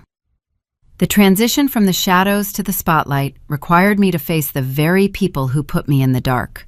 3 weeks later, the theoretical geometry of my computer screens transformed into a physical reality inside a sprawling warehouse arena in Burbank. The air tasted of ozone, hot metal, and theatrical fog. 200 highly specialized technicians moved across the concrete floor. Riggers hung suspended from the steel rafters, securing heavy chain hoists. Programmers sat at long folding tables, their faces illuminated by the glow of complex lighting consoles. Audio engineers tuned the line arrays, sending low-frequency test tones that vibrated deep within my chest. I stood at the center of the command station, wearing a simple black communication headset. I was no longer a hidden ghost. I was the architect in full daylight. I directed the chaos with clinical precision. A LED lighting technician approached my desk asking for a routing clarification on the automated spotlights flanking the central halo. I did not hesitate or search for empty industry phrases. I instructed him to switch the data patch from Universe 4 to Universe 7, bypassing a faulty relay node I had identified during the morning system check. He nodded, jotting down the numerical sequence on his clipboard, and walked away to execute the command. There was no questioning my authority. Competence is a universal language on a production floor. Marcus stood a few feet away, holding a manifest containing the daily rehearsal schedule. The veteran manager watched the exchange. He did not offer patronizing praise. He treated me with the blunt, earned respect reserved for industry equals. Serena Vale sat in the front row of the empty stadium seats, observing the heavy machinery moving in perfect synchronization. Whenever a structural issue arose, neither of them looked around for a charismatic visionary to charm away the problem. They looked directly at me. The workflow was efficient, devoid of the frantic, stressful energy that usually surrounds an unqualified leader. Julian's absence did not create a void. It removed a dangerous bottleneck. I climbed the metal stairs to the primary staging platform to inspect the hydraulic lifts. The steel grates felt solid beneath my boots. For a decade, I had handed my blueprints over to other people, watching from the periphery as they took the bows for my late nights and complex math. Now standing on the very structure I birthed from a blank digital canvas, the disparity between my professional reality and my family's ongoing denial became starkly clear. In this building, my intellect governed millions of dollars in equipment. I ensured the safety of a global pop star and her entire crew. My calculations dictated the placement of every cable, every laser, and every pyrotechnic charge. Yet outside these concrete walls, I remained tied to a domestic narrative that stubbornly refused to acknowledge my altitude. My cell phone vibrated in the side pocket of my cargo pants. I pulled the device out, expecting an update from the catering vendor or a logistics email regarding the upcoming fleet of transport trucks. The screen illuminated with a text message notification. The sender was Richard. My father had not called or texted since the day Julian returned to their suburban home, defeated and exposed. The bank received my wire transfer. The $200,000 mortgage was cleared. I saved their financial standing, honoring my end of the brutal bargain. I anticipated total silence, the usual coping mechanism my family employed when confronted with an uncomfortable truth. Instead, Richard chose to reach out on the eve of my greatest professional triumph. I opened the message. It contained 3 brief sentences. Your mother is very depressed. Julian is staying in his childhood bedroom. I hope you are happy. I stood on the edge of the sprawling stage. The LED panels beneath my feet pulsed with a vibrant blue test pattern. I read the text a second time, analyzing the syntax the way I would debug a faulty string of code. There was no inquiry about my well-being. There was no acknowledgement of the fact that I was currently running the most anticipated music event of the year. There was zero gratitude for the buyout that rescued his retirement fund from foreclosure. Richard bypassed the reality of my ascension entirely. He framed my success solely through the lens of Julian's failure. In my father's eyes, I had not achieved a monumental career milestone. I had merely committed an act of sabotage against the true star of the Morgan household. A year ago, a message like that would have triggered a deep, suffocating guilt.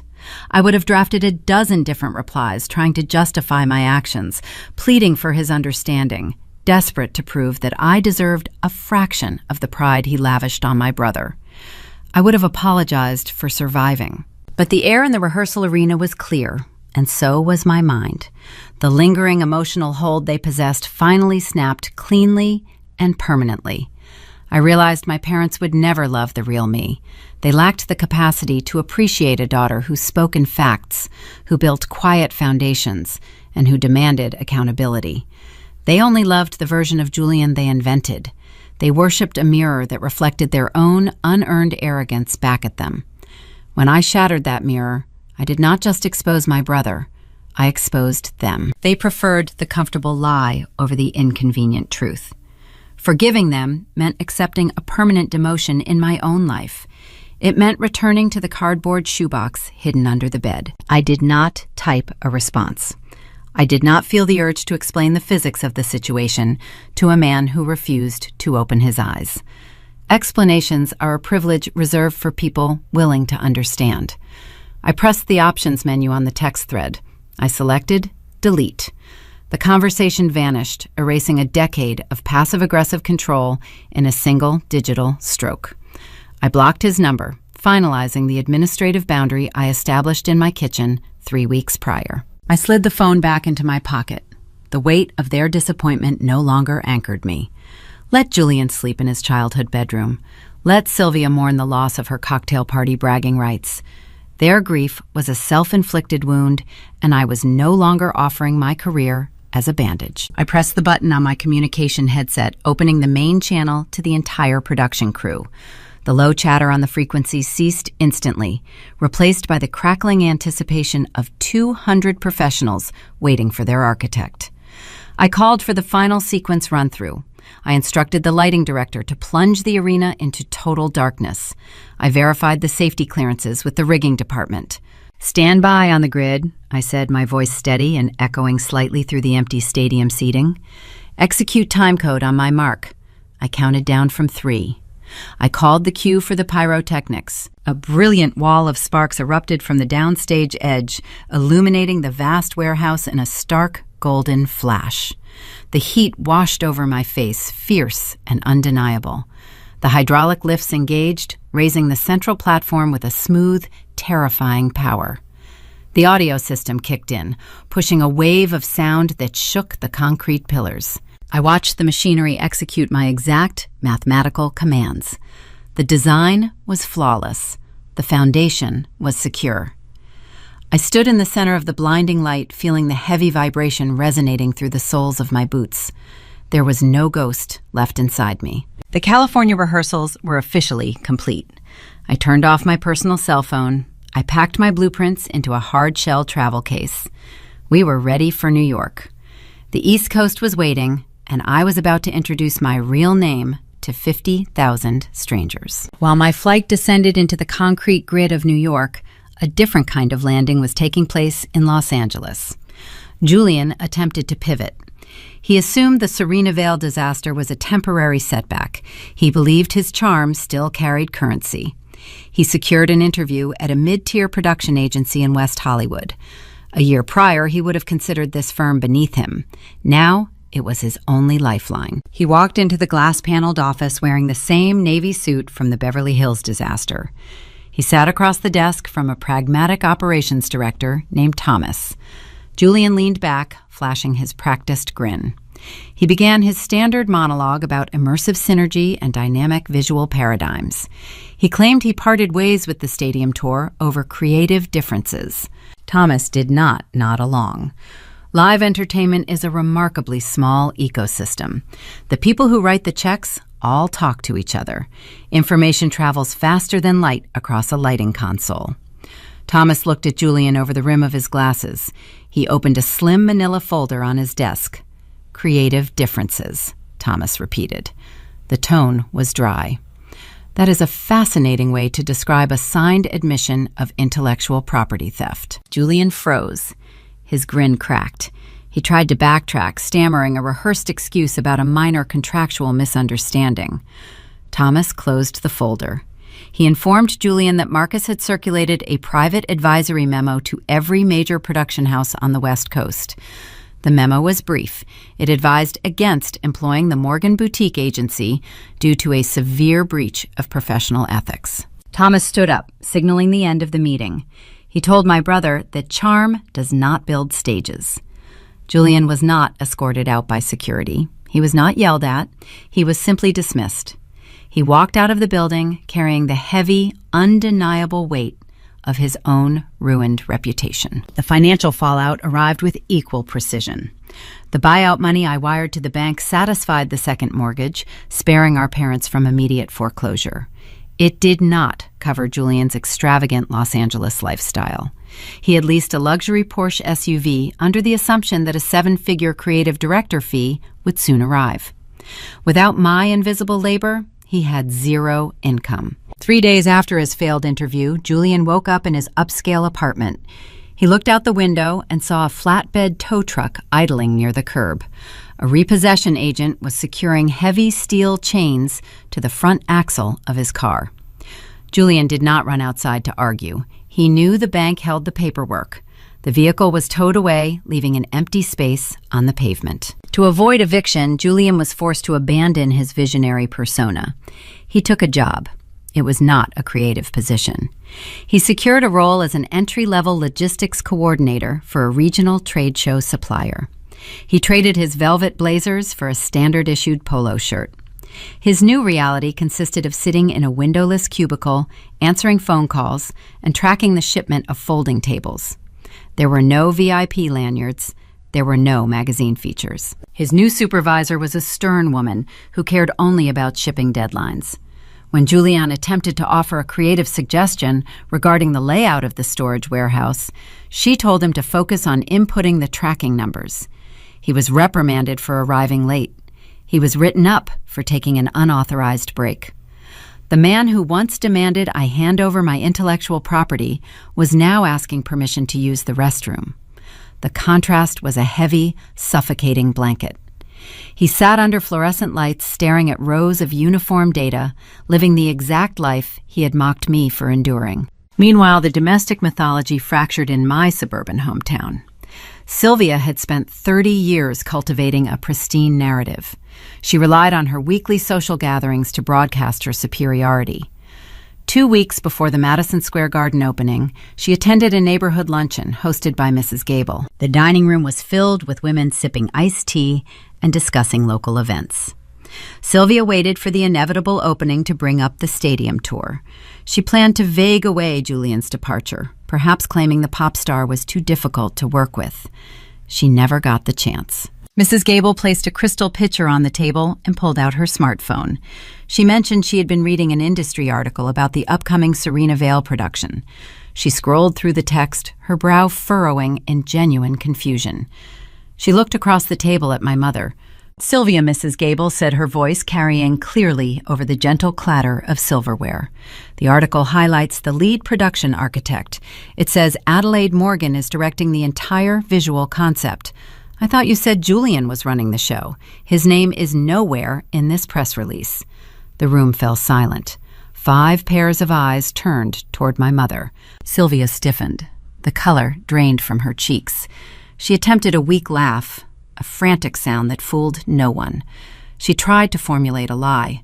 She opened her mouth to say there must be a typo or that Julian was working behind the scenes on a separate leg of the tour. But the documented facts were sitting on a glowing screen right in front of her peers. Mrs. Gable pressed the issue, pointing out a direct quote from Serena Vale praising the brilliant female engineer who built the stage from scratch. The polished armor cracked. Sylvia could not spin the undeniable truth. She picked up her designer purse, offered a flimsy excuse about a sudden headache, and retreated. She walked out the front door of her neighbor's house, leaving her shattered prestige on the dining table. Following that luncheon, Sylvia stopped attending the weekly country club gatherings. She could no longer walk down the aisles of the local grocery store without fearing an inquisitive question from a passing acquaintance. She removed the framed photograph of Julian shaking hands with the Los Angeles promoter from the fireplace mantel.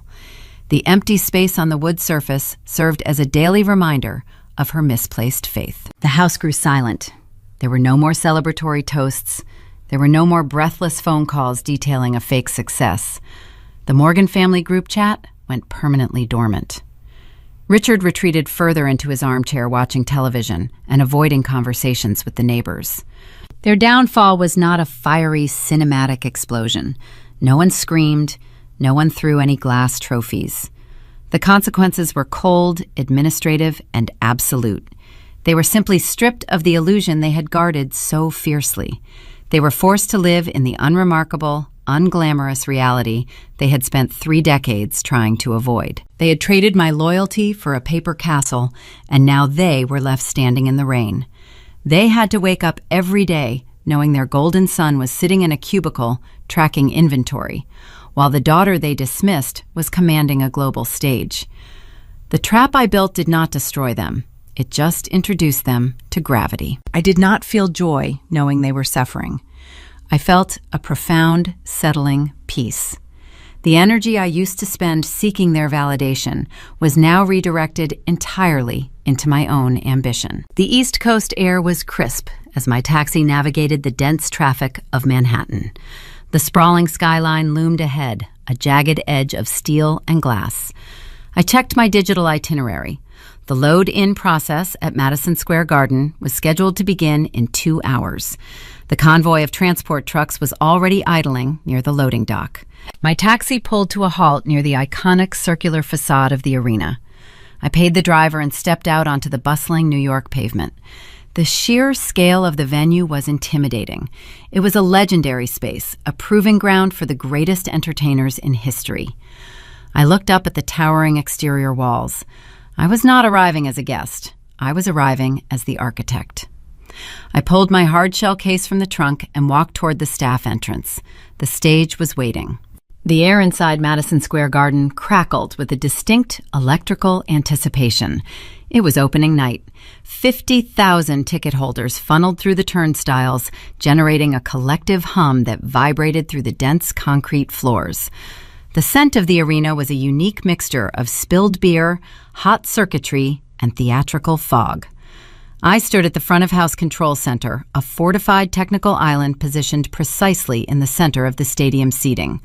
My hands rested on the cool metal of the primary lighting console, a standard black communication headset pressed over my ears, feeding me the crisp, steady chatter of my production crew. When the house lights dropped, the initial roar of the audience struck me like a physical wave. I engaged the opening cue. The central LED halo I had engineered in my quiet Oakland apartment descended from the steel rafters, glowing with a fierce, brilliant gold.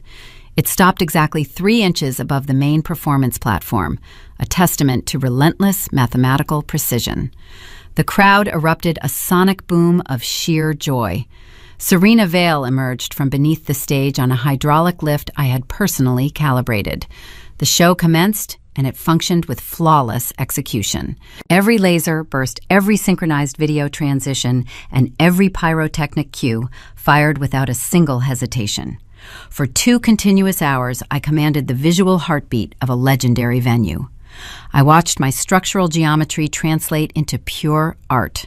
The motorized trusses shifted seamlessly, altering the shape of the performance space to match the varying tempo of the music. As the dynamic lighting arrays painted the crowd in sweeping colors, my thoughts briefly drifted back to the cardboard shoebox sitting beneath my childhood bed. I remembered the hollow silence of that high school auditorium 15 years prior. I recalled the empty chairs where my parents promised they would sit. They had scolded me for expecting their presence.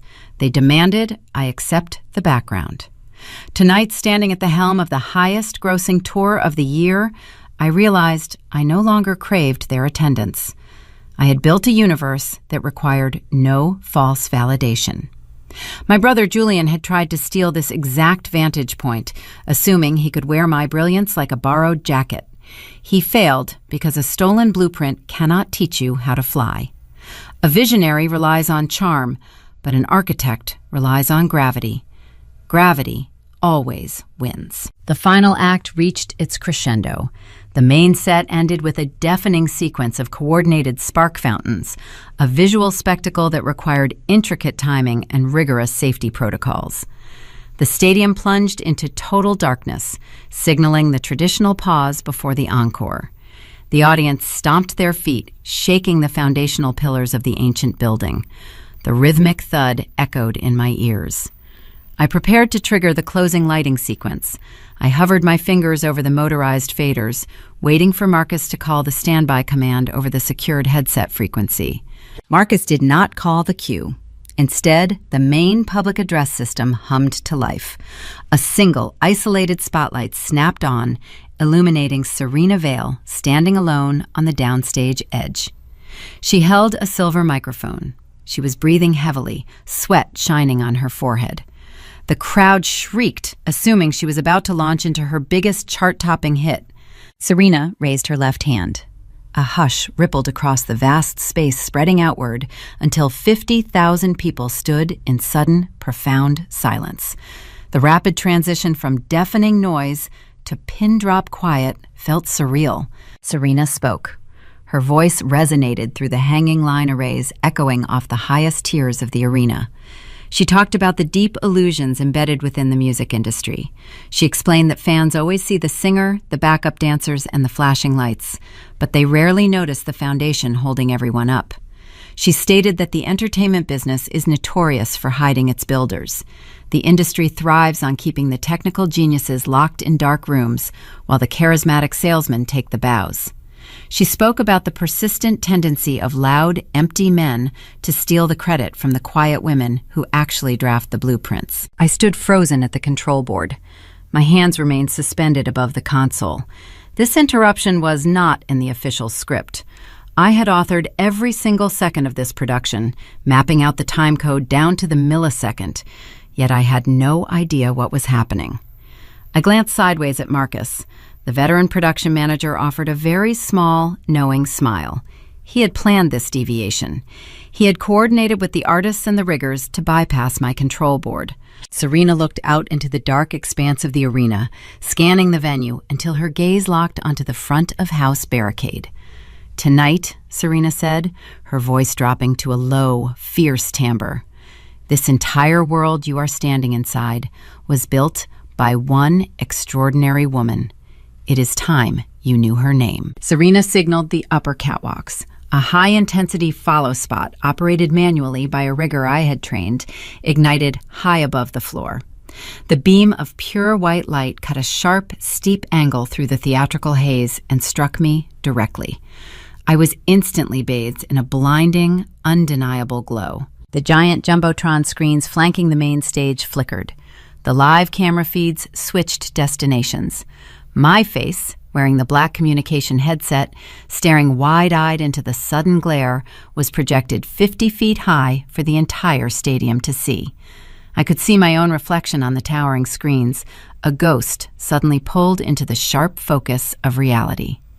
For a fraction of a second, the arena held its breath. Then the eruption happened.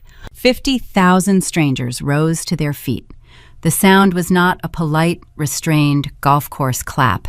It was a roaring thunder, a tidal wave of genuine appreciation that crashed over the metal barricades and hit me squarely in the chest.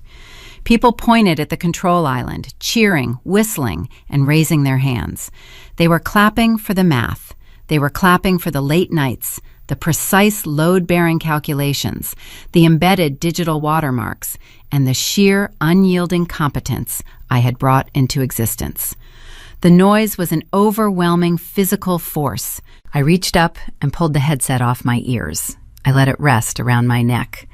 I needed to hear the sound without any electronic filter. The applause vibrated deeply in my ribcage, a tactile sensation validating my existence. My eyes welled with sudden tears, reflecting the stark white beam of the follow spot. I did not try to blink them away or hide my face from the roaming broadcast cameras. For my entire life, my family had trained me to shrink. They taught me to apologize for taking up space. They ordered me to step aside so my brother could harvest the praise, convincing me that seeking recognition was a character flaw. They conditioned me to believe that my worth was invisible, that my labor only held value if it remained uncredited and silent. They were wrong. Standing in the blinding center of Madison Square Garden, surrounded by a roaring ocean of humanity, I experienced pure, undeniable catharsis. The psychological chains snapped. The ghost architect was dead. I had forged my own stage, and it was infinitely grander than the fragile least illusion Julian tried to construct. I smiled, looking up at the glowing jumbotrons, claiming my rightful place in the light.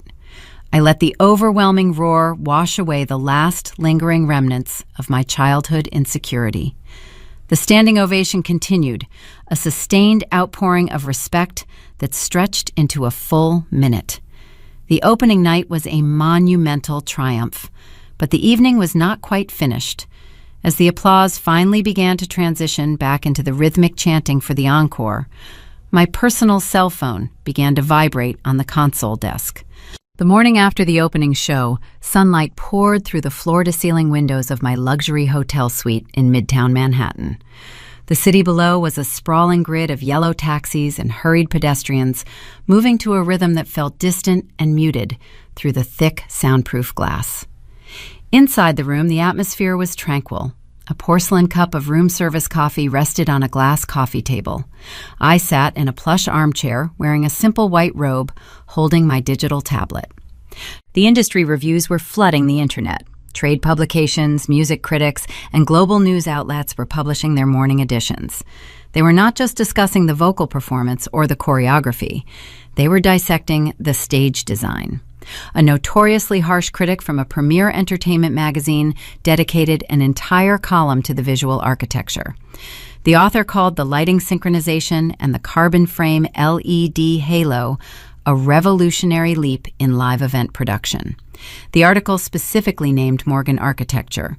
It detailed how the industry had long suffered from a surplus of hollow visionaries and desperately needed the return of genuine technical builders. My name was printed in bold text across multiple platforms. The ghost had officially become a titan. I set the tablet down on the glass table.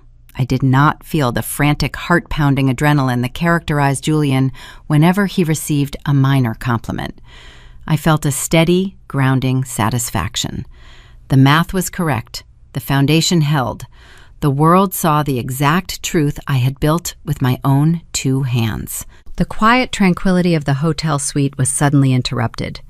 My personal cell phone, resting on the mahogany nightstand beside the bed, began to vibrate. The harsh mechanical buzzing resonated against the polished wood.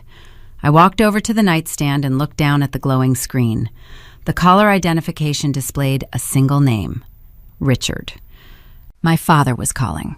The man who had spent the last decade communicating almost exclusively through his wife or via terse, passive text messages was initiating a direct phone call. He was the same man who sent me a cruel message just 3 weeks prior, blaming me for his wife's depression and his son's failure. I did not reach out to pick up the device. I stood motionless, watching the screen illuminate the dim corner of the bedroom. I let the phone ring. I knew exactly what was happening 3,000 miles away in California. The time difference meant it was early morning on the West Coast. I could picture the scene in their suburban living room with vivid, clinical accuracy. Richard and Sylvia were sitting on their floral-patterned sofa. The television was likely tuned to a national morning broadcast. The clips of Serena Vale pausing her concert, pointing to the soundboard, and demanding the audience recognize my labor had gone viral overnight.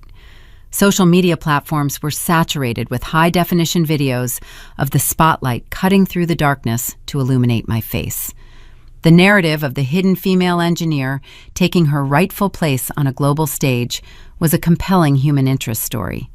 The media algorithms were pushing it to every screen in the country. My parents had watched the footage. They had seen 50,000 strangers rise to their feet in a deafening standing ovation for the daughter they had actively tried to erase. In that California living room, a profound psychological pivot was occurring. Their curated family mythology was dead. Julian, the golden boy who was supposed to elevate the Morgan name to the upper echelons of Los Angeles society, was currently preparing for his shift at a warehouse logistics desk. He was a disgraced, uncredited assistant, stripped of his leased luxury car and his fabricated prestige. He could no longer provide the social currency Sylvia required to impress her neighbors. Faced with the sudden, undeniable reality of my global success, my parents were experiencing a desperate urge to attach themselves to a winning narrative. They could not tolerate being ordinary, and they certainly could not tolerate being left behind by the child they had dismissed. If Julian could no longer serve as their gleaming trophy, they would simply reach under the bed, dust off the cardboard shoebox, and attempt to claim my trophies as their own. They needed to rewrite history.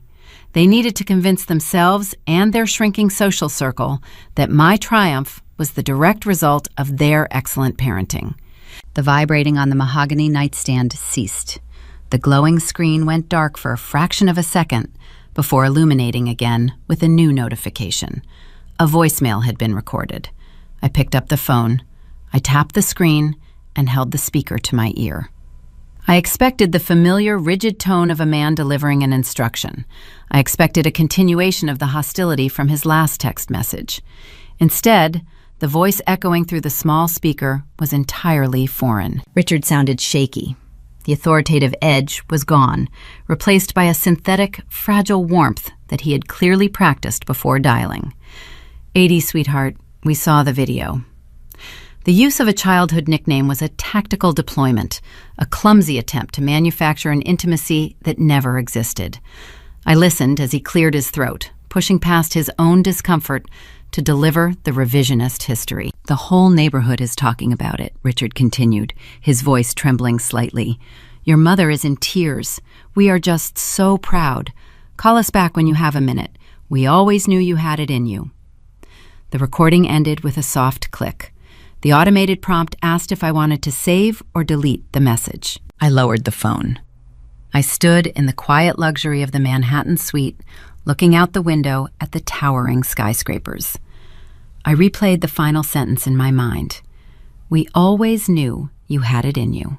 The sheer, breathtaking audacity of that statement hung in the air. They knew nothing. They had funded a fraud. They had ignored my high school theater designs. They had skipped my college graduation to load rented speakers for a nightclub gig. They had sat at an expensive steakhouse and told their neighbors that they do not brag about me. They demanded I sign a non-disclosure agreement to protect a thief. They had spent 30 years actively suppressing the very talent they were now trying to claim. A year ago, hearing that voicemail might have triggered a visceral reaction. I might have felt a surge of vindictive rage. I might have drafted a blistering, multi-paragraph text message detailing every single instance of their neglect, demanding an apology they were incapable of providing. I might have engaged in a bitter argument, hoping to finally force them to see the reality of their own cruelty. But standing in the morning light, I felt no anger. The heat of resentment had entirely burned away, leaving behind a smooth, untroubled detachment. When you finally realize that a person's perception of you is a reflection of their own limitations and not a measure of your actual worth, they lose their power to hurt you. My parents were not evil masterminds. They were just ordinary, deeply flawed people who prioritized their own comfort over their daughter's humanity. They were addicted to a delusion, and they were currently suffering the withdrawal symptoms of reality. I did not need to correct their narrative. I did not need to extract a confession or force them to acknowledge the pain they caused. Their punishment was not a dramatic confrontation. Their punishment was their own irrelevance. They had to watch my ascension from a distance, knowing they had forfeited their right to stand beside me. I looked at the phone screen. The automated prompt was still waiting for a command. I tapped the red icon.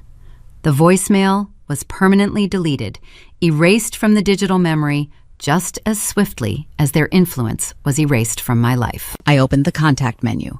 I navigated to my father's profile. I pressed the option to block the caller. I performed the exact same action for Sylvia's contact number. I finalized the administrative boundaries I had initiated weeks ago.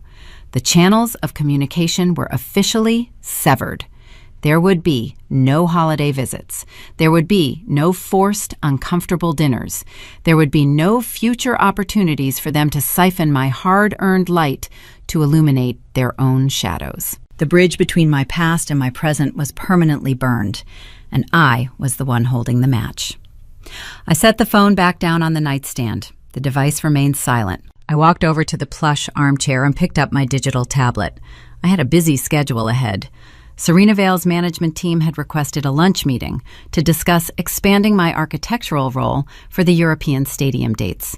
Several other prominent touring artists had already reached out to my newly formed agency, requesting preliminary consultations. My calendar was filling up with legitimate, high-stakes engineering projects. I poured myself another cup of room service coffee. The dark roast was bitter and grounding. I took a slow sip, savoring the quiet autonomy of the morning. I had survived the domestic erasure. I had navigated the intellectual property theft. I had stood my ground against the financial manipulation. I had built a career that could withstand the scrutiny of a global audience. The narrative was finally my own, and the final chapter was waiting to be written. 6 months later, the California sun paints long, golden rectangles across the polished concrete floor of my office. The space sits on the top floor of a renovated industrial building in downtown Los Angeles. The glass double doors at the entrance bear a clean, minimalist frosted logo. The elegant letters spell out Morgan Architecture. I walk past the reception desk holding a ceramic mug of dark roast coffee. The drafting room hums with a focused, deliberate energy. I currently employ a staff of 12 highly specialized structural engineers, lighting programmers, and visual artists. I recruited them specifically from the shadows of the entertainment industry.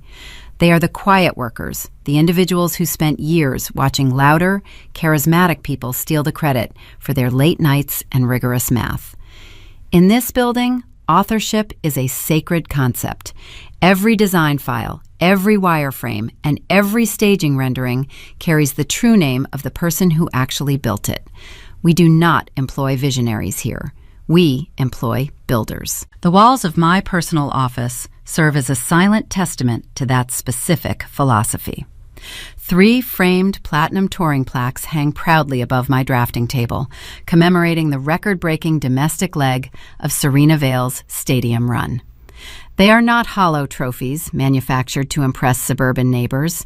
They are historical records of gravity physics and art operating in perfect harmony. I sit down at my expansive desk and open a thick, leather-bound portfolio. Inside rests the final production contract for the European expansion of the tour. The logistical parameters are staggering and beautifully complex.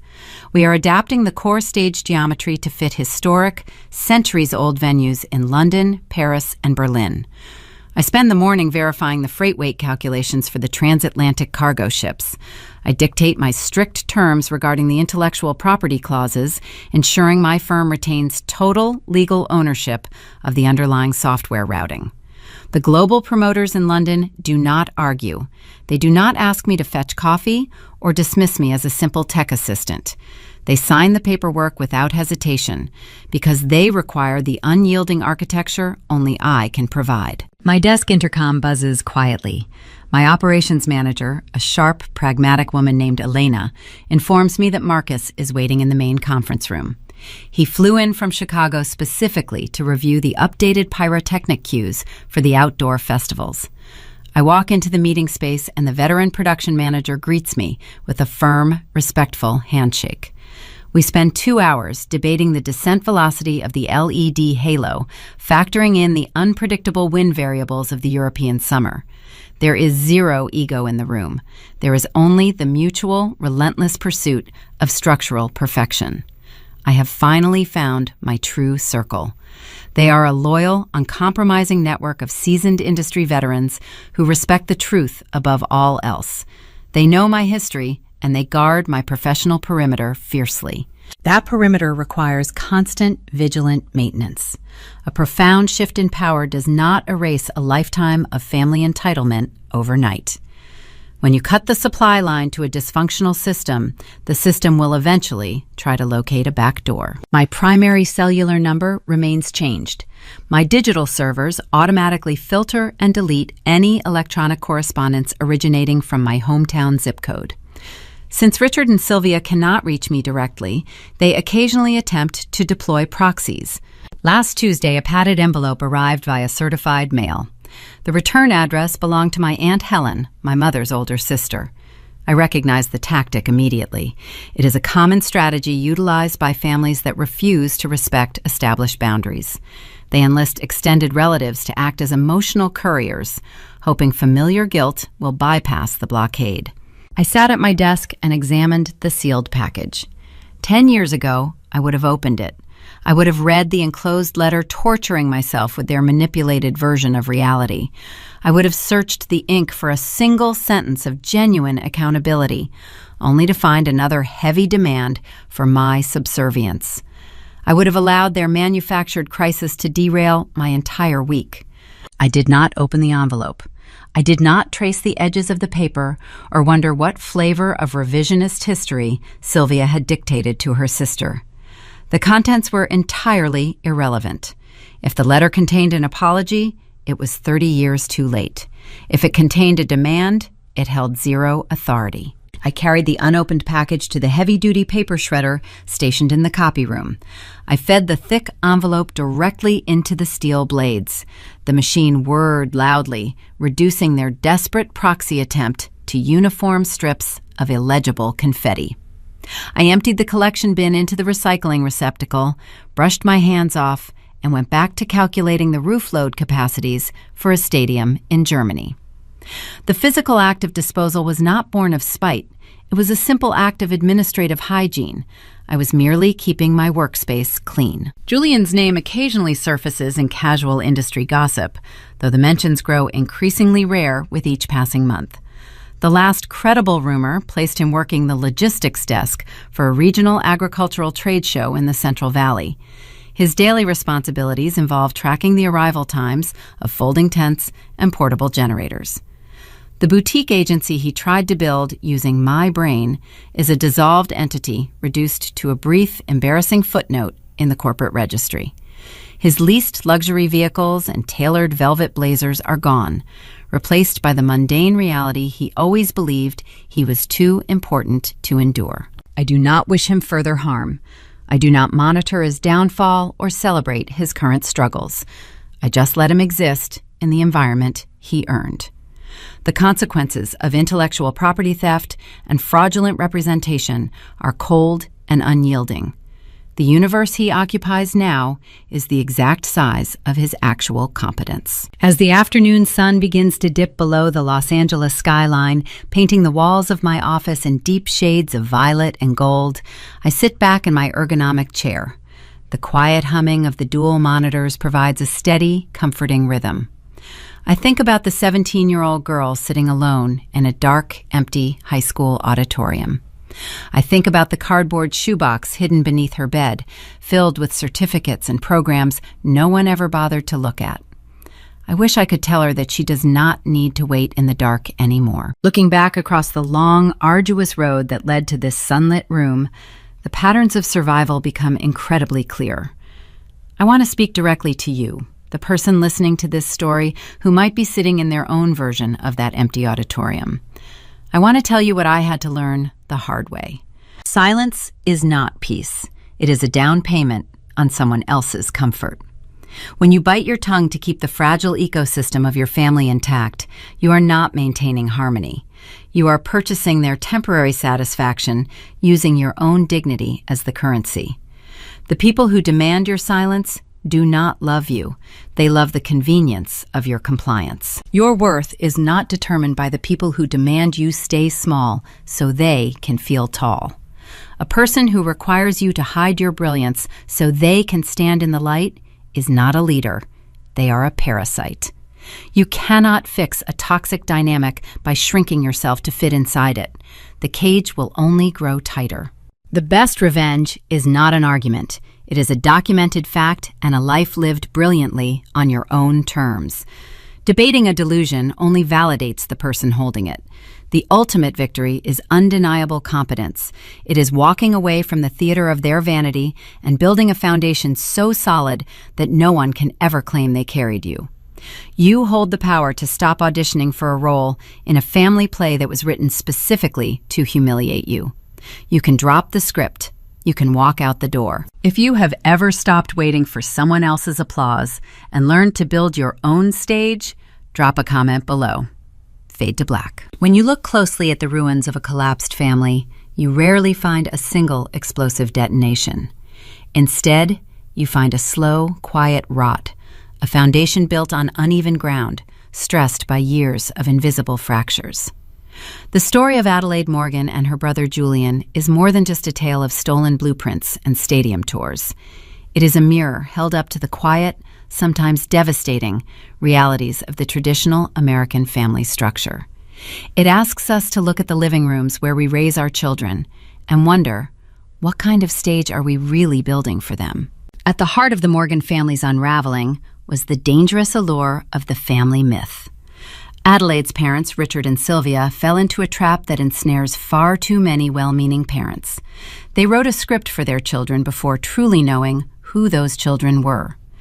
Julian was cast as the visionary, the golden boy destined for greatness, while Adelaide was relegated to the shadows, cast as the unremarkable worker bee. But favoritism is a double-edged sword that cuts both ways. By relentlessly inflating Julian's ego, without requiring him to develop real skills, they did not just hurt Adelaide, they crippled Julian. They raised a young man so dependent on external applause and so devoid of practical competence that he was willing to commit fraud to maintain his glamorous facade. A family must be a place where a child's unique identity is discovered and nurtured, not a casting agency where children are forced into predetermined roles. This dynamic speaks volumes about a modern cultural crisis, the overvaluation of surface appeal at the expense of genuine substance. We live in an era that frequently celebrates the charismatic networker who can talk their way into any room. Richard and Sylvia were captivated by Julian's leased Porsche, his velvet blazers, and his empty industry buzzwords. Meanwhile, they completely ignored the quiet, unglamorous reality of Adelaide's solid technical foundation. She found her peace in geometry, in load-bearing calculations, and in the rigorous math required to build something real. When the crushing pressure of a national stadium tour finally arrived, Julian's charm instantly crumbled, because charm cannot defy gravity.